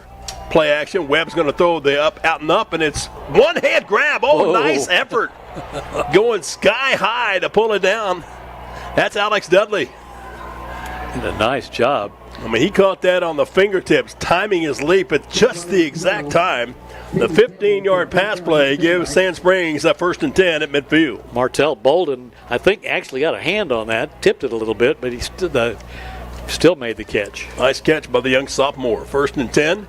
Webb will hand it off. Sandites trying to run into the middle of that defensive front, and the Roughers are there quickly. Tim Moore, the first contact made downfield from the 50 to what will be forward progress to the 46-yard line. So a net of 4 yards on the carry by Keaton Page. Page had a nice effort a year ago, Nick, 136 yards and 3 scores, but he's been held for the most part in check tonight by the Rougher defense. 8 carries for 13 yards is all he has. 2nd and 6 in motion up front as they shift the tight end over side to side. That'll be a 5-yard walk-off against Sand Springs. So instead of 2nd and 6, it'll now be 2nd and 11. Both teams kind of hurting themselves with mental mistakes. So the Rougher defense now will be on the Sand Springs side of the 50 as the Sandites will go 2nd and 11, as Bill said. One wide receiver coming to the left side. That's Wyatt Rutledge. Along with a slot on the inside track, that's Caleb Goodman. Webb with Page to his left. Shuffles Wadley over to the right side. Roughers defensive 4-man front will adjust. Play action. Webb's going to keep it. Look to throw downfield in space. And had 2 receivers in the virtual same vicinity. Somebody messed up there. And the pass airmails over the top of everybody. Incomplete. Yeah, 2 receivers within about 5 yards of one another. And the pass just way overthrown. Sand Springs is a dangerous football team, Nick, and they're even more dangerous to think about when you look at the youth on this squad. Not that many seniors, except up front. So now Webb on a 3rd and 11. Straight drop back this time. Blitz comes off the edge. Throw it up for grabs. It's there. Bowler was in coverage, and he was matched up one-on-one against Caleb Goodman, but the pass way overthrown. Number 7, Caleb Goodman will bring the stand. Webb had Vernon Pepiakata in his face there as he tried to throw. Let's see. There's a penalty flag. Holding's going to be the call. Referees will decline this and force the punt. Personal foul. Face mask on the offense. That penalty is declined. Referees will decline it, although it was a 15-yard walk-off on a face mask, but you want to get the ball right back. Don't give them a free down. Yeah, especially with the momentum the Ruffers established there at the end of the first half. Let's get the ball back and do it some more. Muskogee scoring twice, Nick, within a period of 2 minutes. One at 1:53, another with 3 seconds left. They scored all their touchdowns in that second quarter. After leading 2-0 in the first 12. Puckett will be back deep to punt. Dawson with a toe to it, drives the rougher return man back inside the 20 at the 15. This is Bowler out across the 25 trying to get to the edge, and he'll be taken off his feet at around the 29, looks like. And we have a flag down on the play as well around the 25. Also have a rougher down too, hobbling, coming off the field. Initial indication is it's against the Ruffers. I think we might have spotted a block in the back. 10-17 left in the third quarter. Ruffers tonight here, opening district play. During the return, legal block in the back on the return team. 10-yard penalty from the spot of the foul. First down, Muskogee. Flag was thrown at the 25, so it'll move the ball back to the 15-yard line where the Ruffers will start for the first time here in the second half. We mentioned here tonight, opening district play against Sand Springs 1 week from tonight. We'll travel to the Oklahoma City metro area, back to Putnam City Stadium. Actually, no. Putnam City West has their own stadium now. Yeah. Handoff goes to Israel Martin, trying to creep through tacklers. High steps one, gets past the second, and dances his way upfield from the 15 to about the 23-yard line. That's the best run of the night for Izzy. But this ground game is getting some extra momentum, Nick, and I think it all stems from the release of Jamarian Ficklin to run the football. Yeah, I think that's something a lot of folks have kind of been waiting to see happen, given his talents. Trips come to the right side as Martin will be to the same shoulder of Ficklin. They'll run the jet sweep, trying to come around the corner. There's no place, and then nice cutback, 25, 30, and out across the 30 to the 33-yard line. Well, trying to stretch it to the boundary. He says, okay, I'm just going to cut and go straight up the field. Oh, yeah, go north to south, my man. Andre Beasley on the run from the 23-yard line to the 33-yard line. Or 34, 11 yards on the run. Kyle Edwards Buick GMC Ruffer, first down and 10. 52 yards rushing for Beasley on 5 carries tonight. 9:20 in the clock running here in quarter number 3. Welcome to all of you at home that didn't make it out to the game, or perhaps you're traveling and following Ruffer football here on Ruffer TV. We hope you're enjoying tonight's broadcast here from Ruffer Village.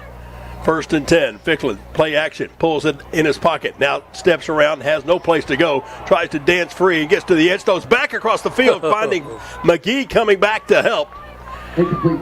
Just able to extend the play, Nick, with his feet. He is so versatile, and he throws from every different angle, sidearm, straight overhand.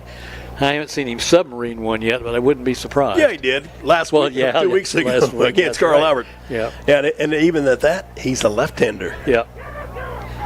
Second and 10, the clock showing 8:59, stopping on that incomplete forward pass. Swanson will go wide to the left, along with Michael Puckett. Flags come down, and I think Muskogee may have had movement up front. Sideline warning on the Ruffer coaching staff. Even the fans don't like that either, do they? The jury never likes it. When it's against the Ruffers, the jury here at Ruffer Village will always be vocal. And Nick, there turned out to be a pretty good crowd here tonight when all things settled in. And the halftime performance of the Ruffer Regiment at the end with that on Muskogee fights on ball and everybody to the feet. Now Ficklin on an out and route, come back to catch it at the 35, up to the 38-yard line. Goes Beasley. Beasley or Swanson? Hunter Wilson. Wilson making the stop on the comeback catch. Game from the 34 to the 39. A net of 5 yards. So a 3rd and 5 for the Ruffers. Have to reach the 44 to extend the possession. Ficklin trying to draw the Sandites off sides. Now the Ruffers will check the play at the line of scrimmage as Ficklin barking out signals. Blitz right up the middle of the face of Bird. Scampers outside, throws to a spot. Caught by McGee at the 47. Good enough, they'll say at the 46, but more than enough for a Kyle Edwards Buick GMC Ruffer. First down and 10. How he got it away and how McGee came back to catch it. That's just good combination football. That's what I was going to say. McGee did a good job because the defensive back had a beat on that, but McGee stepped up a couple of yards and cut off the defender and made the catch. 7-yard reception to the 46-yard line to move the chains. This time Bird will put a pair of receivers to the left as well as to the right. Run the counter, come back short side of the field. Martin between a would-be tackler, up across the 50 to the 49-yard line. Number 24, Israel. Finally taken down by the Sandites. Owen Floyd. Martin getting a good workout tonight. Nick, that's a 5-yard pickup for Izzy. Gives him 12 yards after his first couple of efforts put him in the hole, but he's now back in positive territory. E.J. James will be wide out to the left. They'll fake the jet sweep, hand it off inside again for Martin. And cutting between the guard and the tackle. Martin's going to get downfield to the 46. That'll be a 3-yard net gain. As making the tackle again, the linebacker, the Sam linebacker, Owen Floyd. Sam meaning strong side. Really what I like to see, and this is what Travis Hill's been wanting all season, these long, grinded out drives. This will be the 8th snap in this possession that began back at the 15. 3rd and 2. Ficklin will take the snap, coming to his right. Trying to find a crease, has one, has the first down marker. Stepped on the painted boundary at the 40-yard line, but it's a 6-yard pickup, a 3rd down conversion, and a Kyle Edwards Buick GMC Ruffer first down and 10. Ficklin just continues to do it with his feet. Another 6 yards there gives him 125 now on the night. 6 minutes, 42 seconds left in quarter number 3. Ruffers moving from left to right, wearing the all-black uniforms. Trips to the left. Ficklin in the pocket. Good protection. Time to look downfield. Trying to find McGee in the end zone. Pinpoints his leap but can't come down with it. Pretty good coverage downfield by Landon Barnes. But we have a flag somewhere. Caden McGee is down on the field. I don't know if that's a cramp. I hope. He's up. There was a lot of vocal expression. I think they're calling pass interference. Are maybe they? On the There's a flag down in the end zone. Yeah. See what the referee will tell us. I think that's going to be the call. Yes. After the play was over, the sportsman like conduct. Well, a moment ago, Caden McGee got caught for a little excessive verbiage. That time, Landon Barnes was ticketed for the penalty. So the penalty will be a 15-yard walk-off from the preceding spot. By flag, it's a Kyle Edwards Buick GMC first down and 10. That's a big break for the Ruffers. Moves it all the way down to the 25. So this drive started for the Ruffers their own 15 after the penalty. Ruffers will go under center. They'll quick pitch to Beasley. Trying to come right. 25. Turns on the Jets at the 20. Stutter steps and fights for extra yardage down near the 15. Carried by number 15, Andre Beasley. 5'8", 175-pound junior. They're going to mark it just shy of the 15-yard line. So give 9 on the carry.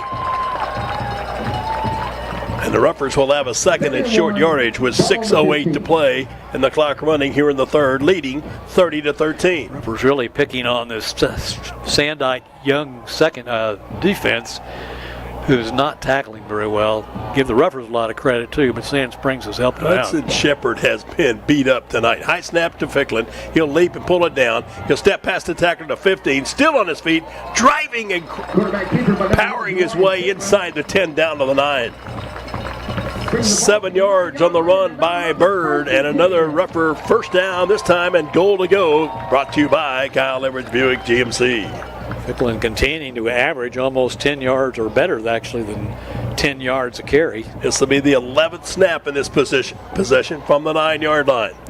Ficklen taking the handoff, gives it off to Izzy, runs straight ahead, and got hit head on by Owen Floyd, the linebacker. But the gain will be 5 for Izzy. Izzy did a good job to hold on to that. Pretty good hit. Second goal. So move it 2nd and goal now from the 4-yard line. Started at the 15-yard line on this possession. Ficklen waits, takes the snap, calls his own number for the 4th time tonight. Can he get there? He does! Blow the train horn. The Birdman is on the loose. Jamarian Ficklen with his 4th rushing touchdown. And the Ruffers have extended the scoreboard advantage to 36-13. Officially a 75-yard drive by the Ruffers. Started from the 15 after the penalty. It was after on the the return. penalty, though, so, yeah. So now for the point after touchdown, Richard Soto Morales will try to tow it through the uprights. Good snap, ball down, kicks away.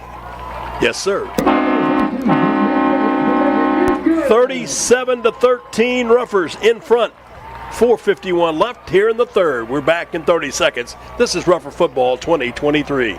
In times of need, it's comforting to see faces of people you know and trust. Cornerstone Funeral Home in Muskogee cherishes the opportunity to be there for you and your family in life's most challenging times when friends are most important. Cornerstone Funeral Home and Crematory welcomes the opportunity to answer any questions regarding planning and pre-arrangements for you and your loved ones. Experience the difference. Cornerstone Funeral Home, 1830 North York in Muskogee, where you'll find faces you know and reputations you trust. Nursing and therapy. Bill Huddleston, Nick Hampton with you from Ruffer Village. 4:51 to play in the third quarter of action. 37-13. The Ruffers in front. 12 plays, 85 yards. Nick, that possession better than 5 minutes off the third quarter clock, and Ficklen finishing the job on the 4-yard keeper. Offensive line has done a great job tonight, too, opening up some holes and protecting Bird when he throws. And then the running backs have Bird's just done a great job tonight. Great fakes here and there, opened up a lot of room for him. Ruffers prepare to kick off for the second time here this half. On to do the kicking will be Valente Espinoza. High kick angling over the sideline. That's a loose ball. I think it did go out of bounds finally, though. I don't think so, Nick. No, it never did. It checked up and came back, and the return specialist, seeing a live ball, just had to do what he could, and I think he batted the ball out of bounds. So at the 22. Yeah. That's a dangerous situation, too, because the Ruffers had black jerseys sprinting down the field searching for the loose pigskin. Espinosa's been hitting those kicks to the sideline all night long, and the Sandites keep fielding them. You keep thinking one of them was going to go out of bounds, and they thought that one would, and it didn't. So Webb back on at the quarterback spot. Little pitch out of the side. Going to throw the halfback pass. Ali downfield. Ruffers defending man on man. And he caught it, though. Did he catch it? Yeah. No. The referee's blowing it off. Incomplete. Oh, okay. Pretty good coverage downfield between the wide receiver for Sand Springs, Wyatt Rutledge, and Bowler, I think, was Dion Bowler. Rutledge, a junior, expanding his vocabulary, and Dion Bowler has always something kind to say. 2nd and 10 from the 22. Webb again back in the pocket, wants to throw across the middle, has the catch at the 25. Ruffers do a good job of stopping it at that point. Making the grab was Caleb Goodman. The gain will go to the 26 on that crossing route. 4-yard pickup, where it'll be 3rd down and 6. Goodman 4 catches now for 50 yards. And the Sandites look at 3rd and a fairly lengthy 5 or 6 here. Have to go to the 32 to move the chains. Webb with the running back to his left. Straight drop back. Pressure off the blitz. Quarterback goes down. Tim Moore came off the disguised blitz and got right in around the waist of the quarterback, Easton Webb, and brought him to the turf back upfield at the 13-yard line. That'll be a loss of the Baker's dozen, 13 yards. Travion Houston also back there on that blitz had a hand in that tackle.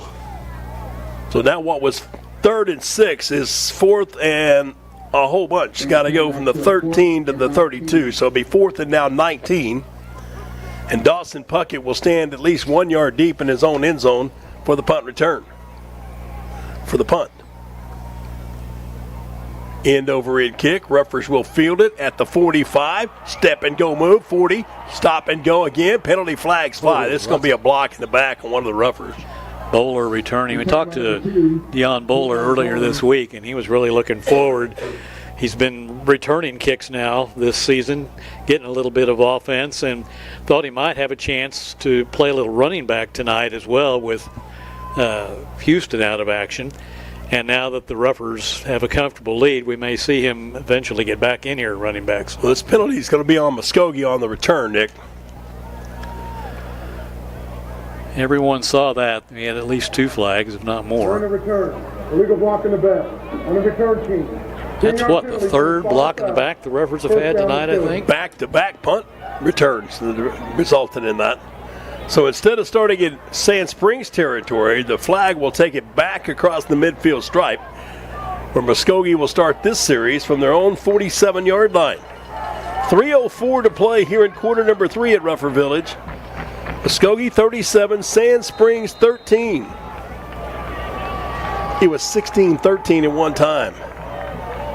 Ficklin with the snap, hands it off to Martin, coming to his right, across midfield and leaping forward down to about the 48-yard line goes Israel Martin. Carry by number 24, Israel Latavian Johnson sustaining the knee injury, actually in a summer 7-on-7, Nick.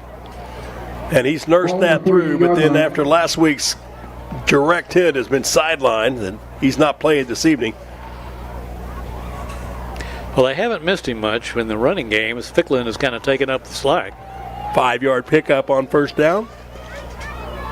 Reverse counter, hand it off again to Ficklin, got a block, to Martin, got 1 block, got 2 blocks, punishes a would-be tackler all the way to the 34-yard line. Izzy from the 48 to the 34, 14 more for the Ruffer offense, and a Kyle Edwards Buick GMC first down and 10. 8 carries now for 29 yards for Martin, who started off after a couple of carries in the hole. So starting from their own 47, the Ruffers now have moved quickly in just 2 plays to the 34 in Sandite territory. And you begin to see a little bit of exhaustion on the part of the Sand Springs defense. They've been out there a long time. Ficklin will take a high snap. He'll give it off again to Martin, slicing inside out. 30, 25, 20. Izzy looking for more. He'll dance and sprint his way downfield to the 16. Another 18-yard run for Israel Martin. And another Kyle Edwards Buick GMC first down and 10. The ground game doing its job, Nick. Why? The offensive line is just winning snap after snap. Now, this young defensive front of the Sandites just no match for the senior-heavy Ruffer offensive line. So now Javon Washington, tight end, will go to the left side, 1 wide out to that same side of the field. Ficklin will take the snap. He'll hand it off again to Martin, coming to his right, and he'll be corralled and dropped to the turf by Dallas Elifritz at about the 15 after a 1-yard pickup. Did a good job just to get a yard out of that, as he didn't have much blocking out in front of him that time. 1 minute left to play in the third 12-minute stanza. Ruffers have dominated time of possession in this quarter. Braden Henry up over the football as the center. Ficklin will put Martin to his left. Bird will take it, swing it out in space. Caught by Beasley, breaks a tackler, still giving some ground, trying to pick up Fritz. He's got a wall at the 15, still on his feet, and finally spun out of bounds. How Andre Beasley was able to get free of the first upfield pursuit of the Sandites shows his determination, but then he came back to the short side of the field, Nick. Nets a 5-yard gain after what looked like was going to be a big-time loss. Actually, it's going to be a 6-yard gain to the 10. You're right, 5, plus the 1 on first down. So it's now 3rd and 4 with 31 seconds left as Beasley went out of bounds on that extra effort rush. First pass that Ficklen's thrown in this quarter. Now an empty backfield for Jamarian Ficklin.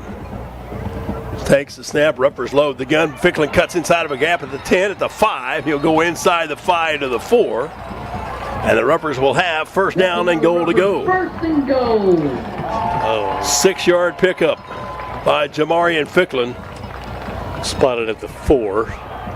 From the 10. First and goal to go at that spot. Clock showing 18, now 17 seconds left. As Ficklin again goes empty.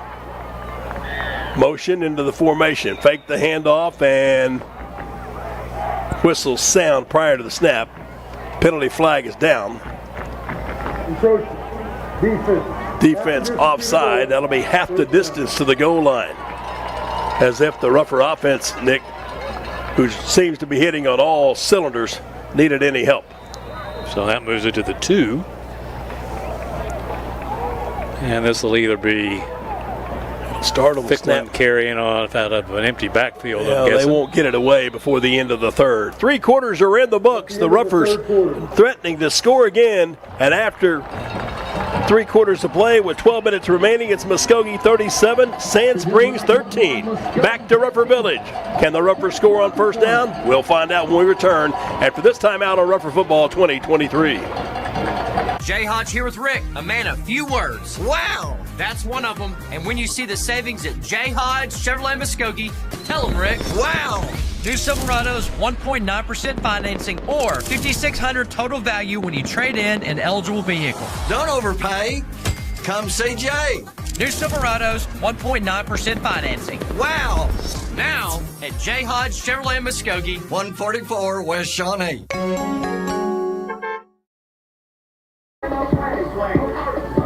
Bill Huddleston, Nick Hampton with you at Ruffer Village. In that 3rd quarter, Nick, Muskogee with 8.5 minutes time of possession and have scored once already on a 12-play drive and are threatening again here as the 4th quarter begins on a first and goal from the 2. Their scores in 6A2 tonight. Tahlequah hanging on against Putnam City West, who will be visiting next week. 22-19, that game now in the 4th quarter.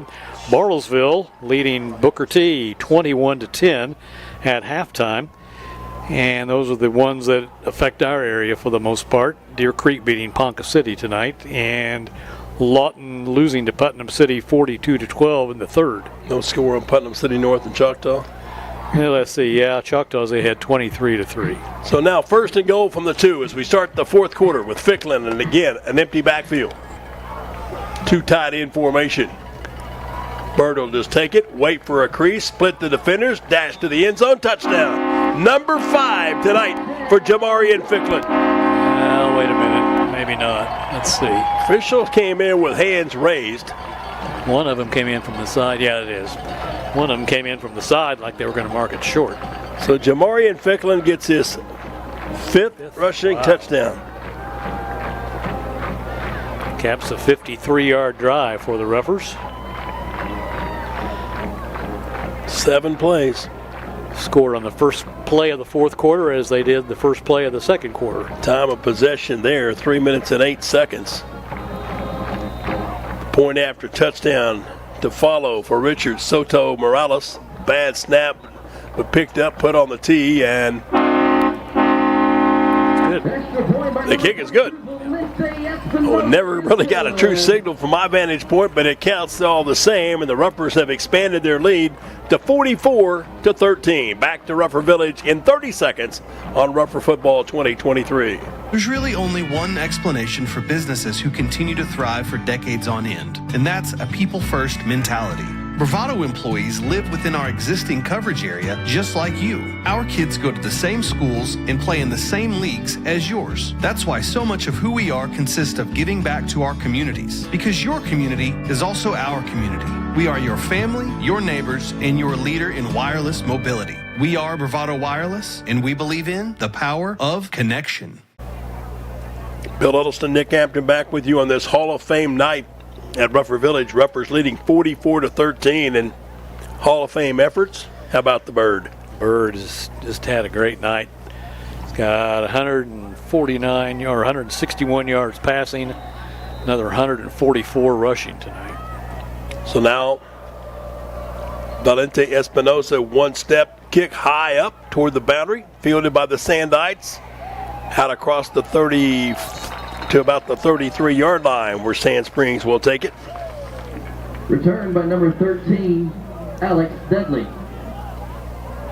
33-point difference right now, Nick. That's a lot of catching up to do against the offense that here in the second half has shown the ability to be stingy. Well, remember, Sand Springs did have that big comeback against the Pulpit in the season opener. They trailed 40 to 18, I think, at the halftime, and came back and won that game 64-54. Well, it's going to take some Sandite magic for that to happen here tonight. But one guy that can dial it up in a hurry is Easton Webb, the sophomore quarterback.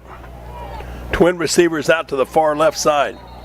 And penalty flags fly, and this more than likely will be a procedural call against the Sandites. Somebody up front got a little bit eager on the false start. And you can kind of see just by body language that the air has gone out of the balloon for the Sandites for the most part. So back it up 5 to the 27. Webb and company on a 1st and 15. Handing the football off, this is Page. Kenneth Page, the senior running back. He'll get back maybe a yard as Travion Houston is in on the stop for the Ruffers from his linebacker core. Defensive front doing his job tonight too, Nick. Those 4 guys, sometimes 3, Parker Pellet, Tion Brewer, Vernon Pepiakata, and Anthony Watson. Easton Webb takes the snap, handing off again to Page, bouncing it to the edge, lowers the shoulder, bull rushes one would-be tackler, and gets it up to about the 30-yard line, 35-yard line, make that. 7 yards gain that time. That's one of the longer runs by Page tonight. You know, but it'll still be 3rd down and 7 thanks to a false start infraction. If you take away that long run by McCoy for the touchdown, Sand Springs really doesn't have much in the way of rushing yards. Webb now will move his tight end to the slot left side. Ruffers will adjust defensively. They'll run the counter, handing off to Page in traffic. There's just a host of black shirts ready and waiting to corral the Sandite running back. Anthony Watson there leading the charge for the Ruffers. 1 yard pickup on the 3rd down carry by Kenneth Page. It'll be 4th down and 6. And Dawson Puckett, who's been a busy man tonight, will be back to punt once again. And Dion Bowler, who would like to have his own highlight reel moment, will be back deep along with Andre Beasley. And if I'm the Sandites, I'm going to kick the ball to the sideline and kick it out of bounds.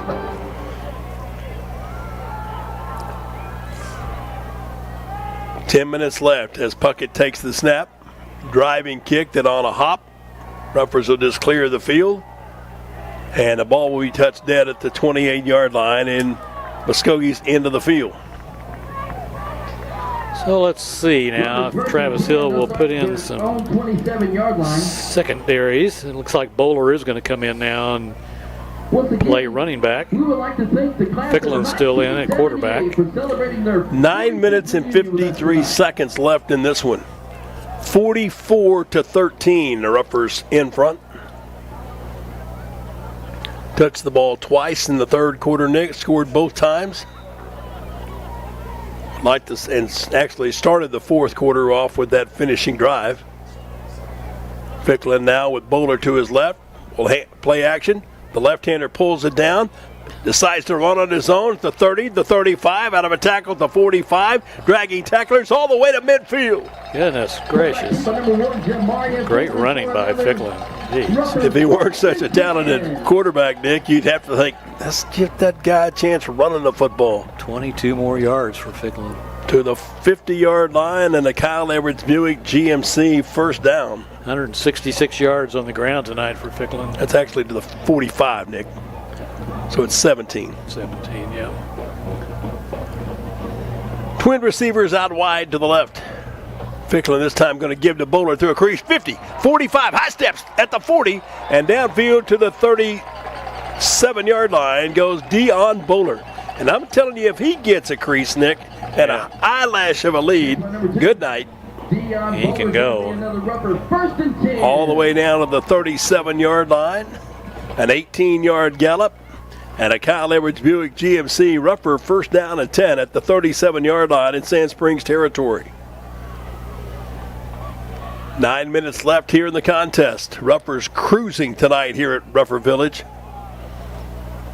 Showing the remainder of 6A2 that this is still a championship squad. Ficklin will take it. He'll give it off to Bowler, who waits on a gap and then gets what he can. He'll go downfield from the 37 to the 34 for 3.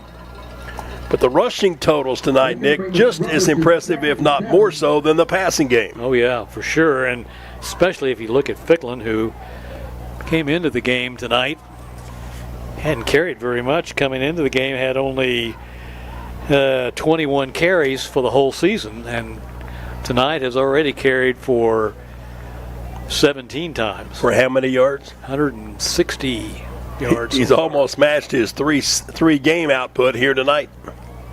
2nd and 7, 8:05 left. Handoff again to Bowler. Spins out of a tackle at the point of attack and fights his way downfield to near the 30-yard line, getting 5. That's going to bring the Ruffers to 3. Bowler 3 carries for 25 yards so far in this series. Just good experience for Bowler as a running back, especially if Tavion can't come back. But it's nice to see some confidence being gained by Israel Martin tonight, as well as now Dion Bowler. 3rd and a long 3. Ficklin surveying the lineup defensively. Snap comes at the knees. Bird will pick it up. He'll step up in the pocket. He's wrestled and corralled around the headgear and then punished back at the 40-yard line. Tackle loss by number 66. Back to make tackle was Markham Sims, the senior defensive lineman, 220-pounder. He sacks Bird back at the 39-yard line. 9-yard loss on the play. One of very few plays tonight, Nick, that have gone for negative yardage offensively for Muskogee. It's only the second negative run for Ficklin tonight. So now Beasley and Beasley. Andre and Jamie will be to the far right. Snap is back, and Bird with a little quick punch shanks it. It takes a good Muskogee bounce, though, and stays in bounds. Wow. Man, I wish my golf ball would do that when it went over close to the out-of-bounds marker. All the way down to the 12, so it ends up being a 27-yard punt. Not too bad of an effort. He's just rolling. He needs to be somewhere playing the numbers because he's had a great night of good luck and outstanding effort being Jamarian Ficklin. 6:24 to play here tonight at Ruffer Village. Holidays coming up soon. You'll want to put lights up on the house for all those driving by. The crew to do it, Zapata Lawn and Tree Service. Antonio Zapata and his crew can make your house easy for Santa to find. Give them a check out online on Facebook, Zapata Lawn and Tree. Snap back. They run the end around. Sandite's going with a little out of the tricks, giving it back on the comebacker. This will be Caleb Goodman. He got upfield to the 27-yard line, and then the tackle lost the football, and the Ruffers come out of the pile with it, and it'll be Muskogee football on the defensive takeaway. I don't know which one of the guys got the ball, Nick, but the Ruffers will get the fumble. The gain goes from the 14 to the 28, a 14-yard pickup, but then the fumble and the Ruffers recover. So now with 6:11 to go here in the fourth, Muskogee will get it. They'll start at the Sand Springs 27-yard line.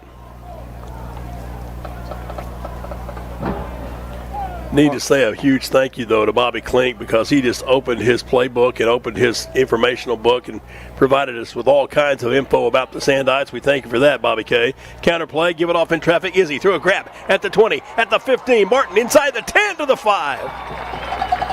Hard runner, man. Israel Martin. 22-yard run by Izzy. He was sniffing the goal line. He wanted his own touchdown tonight. Birds had 5. I want mine. Start the game clock. The game clock rolling with 5 minutes and 55 seconds here in the fourth.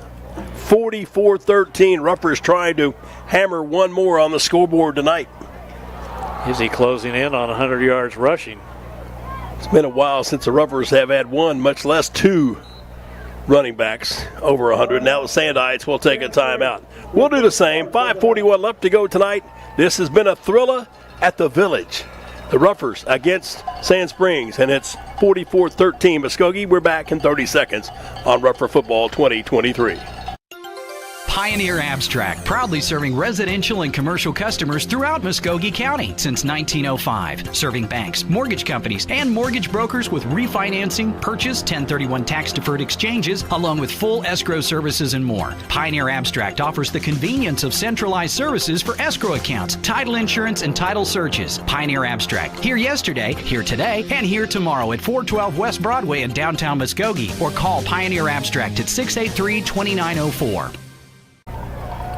Timeout taken by Sand Springs as the Ruffers knocking on touchdown's door. First and goal to go from the 5. Ficklin with Martin in the backfield. McGee now back out there after setting the last series. Snap, give it off to Israel Martin, and he'll get stood up with open arms by the Sand Springs defensive front. Go get about a yard out of it to the 4, maybe. Oh, yeah, they will. They give him one. Kind spot, but I'll take it. With 5:20 to go here in the fourth quarter play. Hard to imagine it was 2-0 after 12 minutes, isn't it? Yeah, it was. McGee along with Michael Puckett will be the two receivers on the right. Birds telling McGee to widen outside the hash with the hand signals. Clock down to 3. Ficklin takes the snap. Play action. Slant route to McGee and incomplete. But a flag. That's going to be an easy pass interference call as Caden McGee had an inside step on the defensive back. Pass interference. Defense. So that'll be a 2-yard walk-off. Joseph Farmer, a freshman, Nick. Unless somebody changed jerseys with him, that's a young freshman out there trying to match up one-on-one with a talented senior. Pass interference call does take it to the 2. So they'll replay the down. It'll be second down and goal to go from that spot. Okay, let's give it to Izzy and let him have a touchdown tonight. He deserves it. Ficklin will just wait for everybody to get started. Give it off to Martin. Has a crease through an open hole and sprints into the end zone for the touchdown.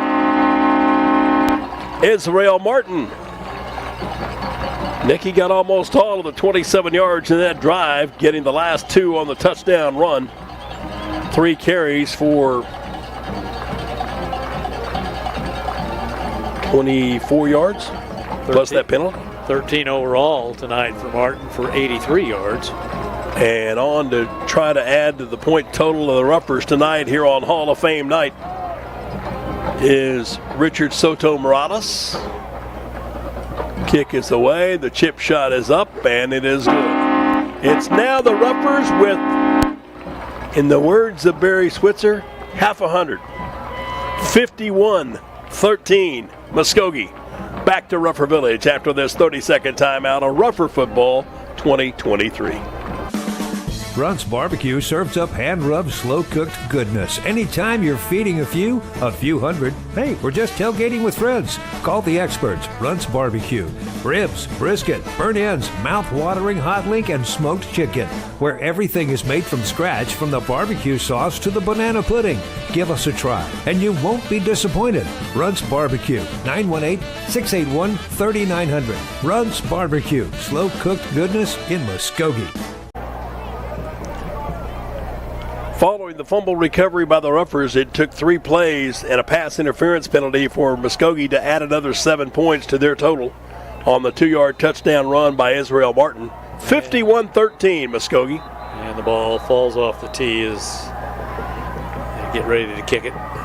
So Espinoza puts it back up there. Reset the play clock. Espinosa's become a solid part of this special teams kickoff unit. Little 2-step kick, angling toward the sideline. This one does go out of bounds. So that'll give Sand Springs a bit better field position. The kicking team.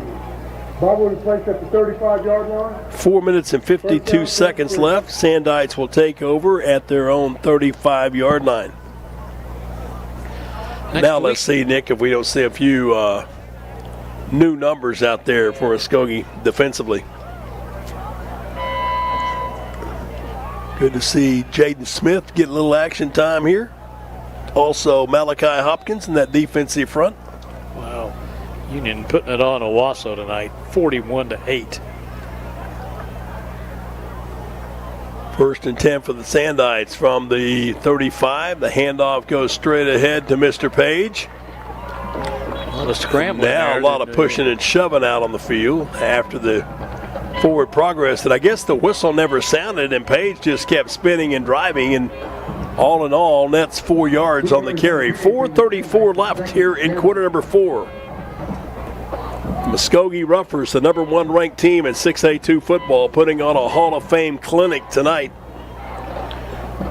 Page, who came into the game averaging a little better than 5 yards a carry, tonight averaging just barely 2+. Ali McCoy on at the running back spot now with Easton Webb. He'll take the handoff. This is actually Jace Arnold on the give to McCoy. And he has just a spark through the line of scrimmage and will sprint his way all the way into Ruffer territory from the 39-01 in to the midfield stripe. An 11-yard pickup on the 1st and 10 for Sand Springs. Jace Arnold, senior, brother to videographer Kiefer Arnold on the Muskogee football staff, younger brother. McCoy just about to go over the 100-yard mark, thanks in large part to his big 72-yard run. Snap back, Arnold will hand it off, dancing through would-be tacklers, bouncing off one but not the other, as the Ruffers gang tackle McCoy. One of the first guys in the black jersey at that time was Kyron Cope, a young sophomore. Clock continues to run on now as we near the 3-minute mark to play in the game. 1 yard pickup on that last play, so it'll be 2nd down and 9. Ruffers would just be content for Sand Springs to run out the clock, but not find the end zone. Handoff again to McCoy, sprayed ahead as he sprints downfield. Close to the 1st down yardage. Has just enough, getting 9 to the 40-yard line. Puts him over the 100-yard mark tonight. 7 carries for 104. Always looking to fix up the place at the house, Nick. Always wanted to add maybe a porch, a patio, maybe a cover over your existing patio. Well, the people you want to call is Outdoor Renovations LLC. From patios to covers to gazebos, any type of outdoor renovations you want to make, Outdoor Renovations LLC. Look them up on Facebook. They'll make your home look brand new. 1st down handoff going to, again, Ali McCoy. He'll get 4 yards on the carry. Sandites in now 5 snaps have gone from their 35 downfield to the 36-yard line. as the clock will be under 2 minutes left to go tonight here at Rougher Village. Not going to be any crazy two-point conversion here tonight, like there was several seasons ago against Sand Springs. Arnold takes the direct snap, keeps it himself, wants to come to the corner, cuts inside of the tackling effort that time of Kenyon Goodson, and was able to get forward progress from the 36 downfield to the 32 before the Rougher defenders closed the gap. 4 yards, and now 3rd down and 2. Next week we'll be at Putnam City West, which has traditionally been kind of a doormat, but they have had a decent year this year. They have indeed. Arnold again going to keep it himself. The senior quarterback going to carry a Rougher defender across the 30 down to the 29 as Malachi Hopkins jumps on his back for the ride. Sandites 1st and 10. And we'll be under a minute when the Sandites snap it again. 3 yards that time for Jace Arnold. Student body having a great party down below us, Nick, and the fans as well here on the Rougher sideline. Again, congratulations to those 7 inductees to the Muskogee Athletic Hall of Fame. Great group of people. Arnold this time will pull it, guard out in front, blocking, carries the ball down near the 25-yard line before he's corralled. One of the first Roughers making the stop was Landon Casey. 6 foot, 190-pound senior. Time for about one more play, if it's not a passing play. 13 seconds left to go. Arnold will call his own number here on the carry. Trying to get to the corner at the 20, still on his feet, and down inside the 20 to the 16-yard line. So a 10-yard pickup for Chase Arnold. And the clock running, and the final seconds expire, and this one is official. Muskogee Roughers tonight with a impressive ground game and a solid defensive effort, bounce back from a week ago or 2 weeks ago, and in convincing fashion pick up win number 1 in district play with a 51-13 verdict over the Sandites of Sand Springs Charles Page High School. 51-13 Muskogee, the final score. Back with our post-game show. We'll have a pretty easy time, I think, selecting tonight's Rougher Buffalo Wild Wings player of the game. We'll do that after a 3-minute timeout on Rougher TV. I'm Kyle Edwards for Kyle Edwards Buick GMC in Muskogee and the all-new Kyle Edwards Auto Group in Shakota. With the addition of Chevrolet, Chrysler, Dodge, Jeep, Ram in Shakota and Buick GMC in Muskogee, it now gives our customers a great lineup of new makes and models to choose from. We are very proud to bring you a buying experience you won't find anywhere else. If you haven't visited us yet, come give us a chance. You'll like what you see. Family-owned, customer-friendly, Kyle Edwards Buick GMC in Muskogee and Kyle Edwards Auto Group in Shakota. Pain is temporary, pride is forever. At Excel Therapy, we want to be your athlete's advocate for excellence. We offer treatment methods that focus on strengthening muscles and improving flexibility to improve your overall performance. And when injury sets in, Excel Therapy can aid in the recovery process. We know it's important to get back in the game, so trust the comeback experts, Excel Physical Therapy and Sports Medicine.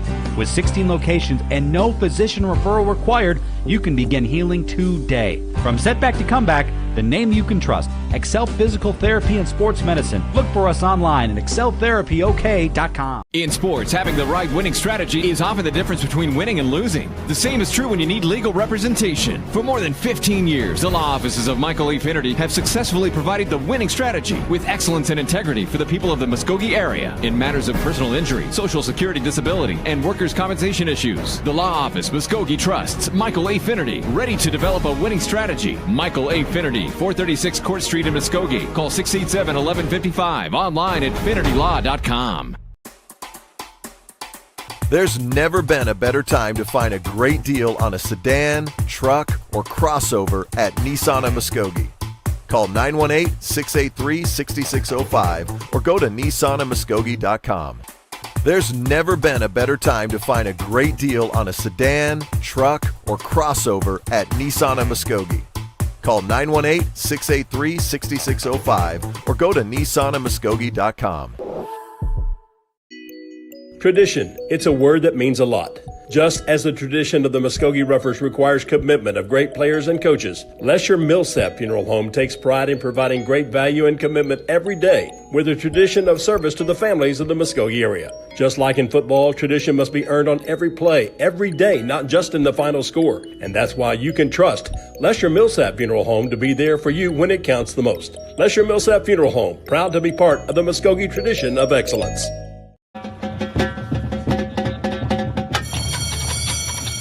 The world of education is driven by numbers. So is the one company more schools and universities call on when fire or water damage strikes. 1-800-SERVPRO. The #1 choice in commercial cleanup and restoration. When it matters most. The name to remember? ServPro of Muskogee. 918-913-4490. Online at servpro.com.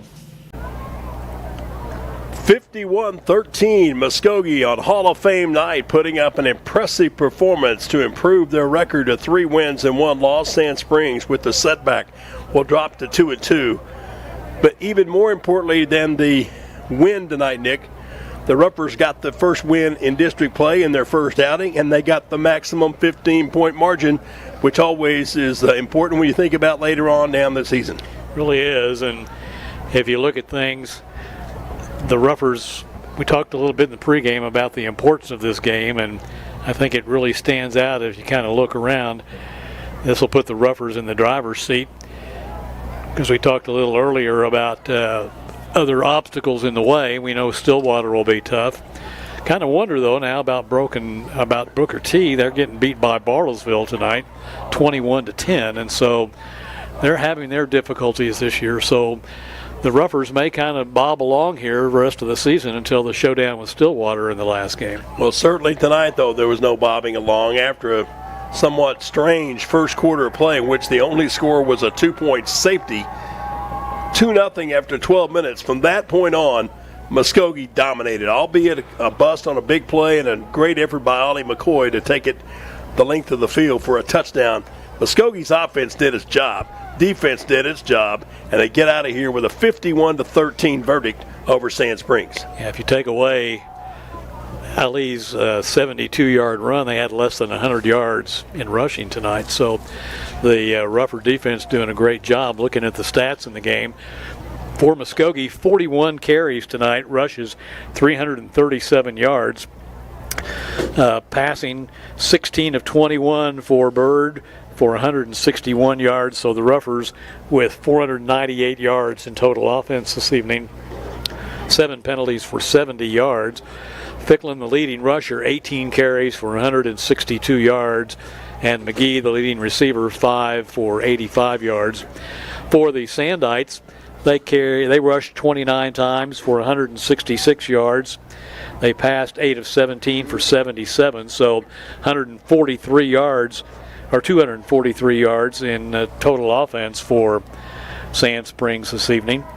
They had 7 penalties for 57 yards in the game, and McCoy was the leading ground gainer, 8 carries for 108 yards, but if you take away the big run, that leaves him only about 30 yards that he actually got other than the big touchdown run. I think what we saw tonight, too, from Muskogee, not only the point production, not only the statistical production, but, Nick, how the offense was able to put together drives of 60 and 70-plus yards multiple occasions. Yeah, that's something that Travis Hill really has been wanting to see, too. And in the second half, in that third quarter, had better than 8 minutes time of possession and scored that touchdown on the first play of the fourth quarter to kind of put this thing well over the top. But just an effort by Muskogee's offense, certainly benefiting from the running game of Jamarian Ficklin, but a defense that came in having been maybe questioned a little bit by certain media members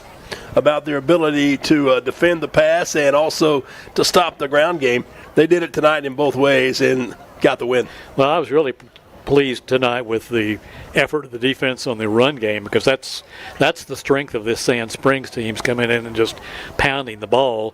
And other than that long run by McCoy, the Ruffers did a great job of limiting their rushing to less than 100 yards.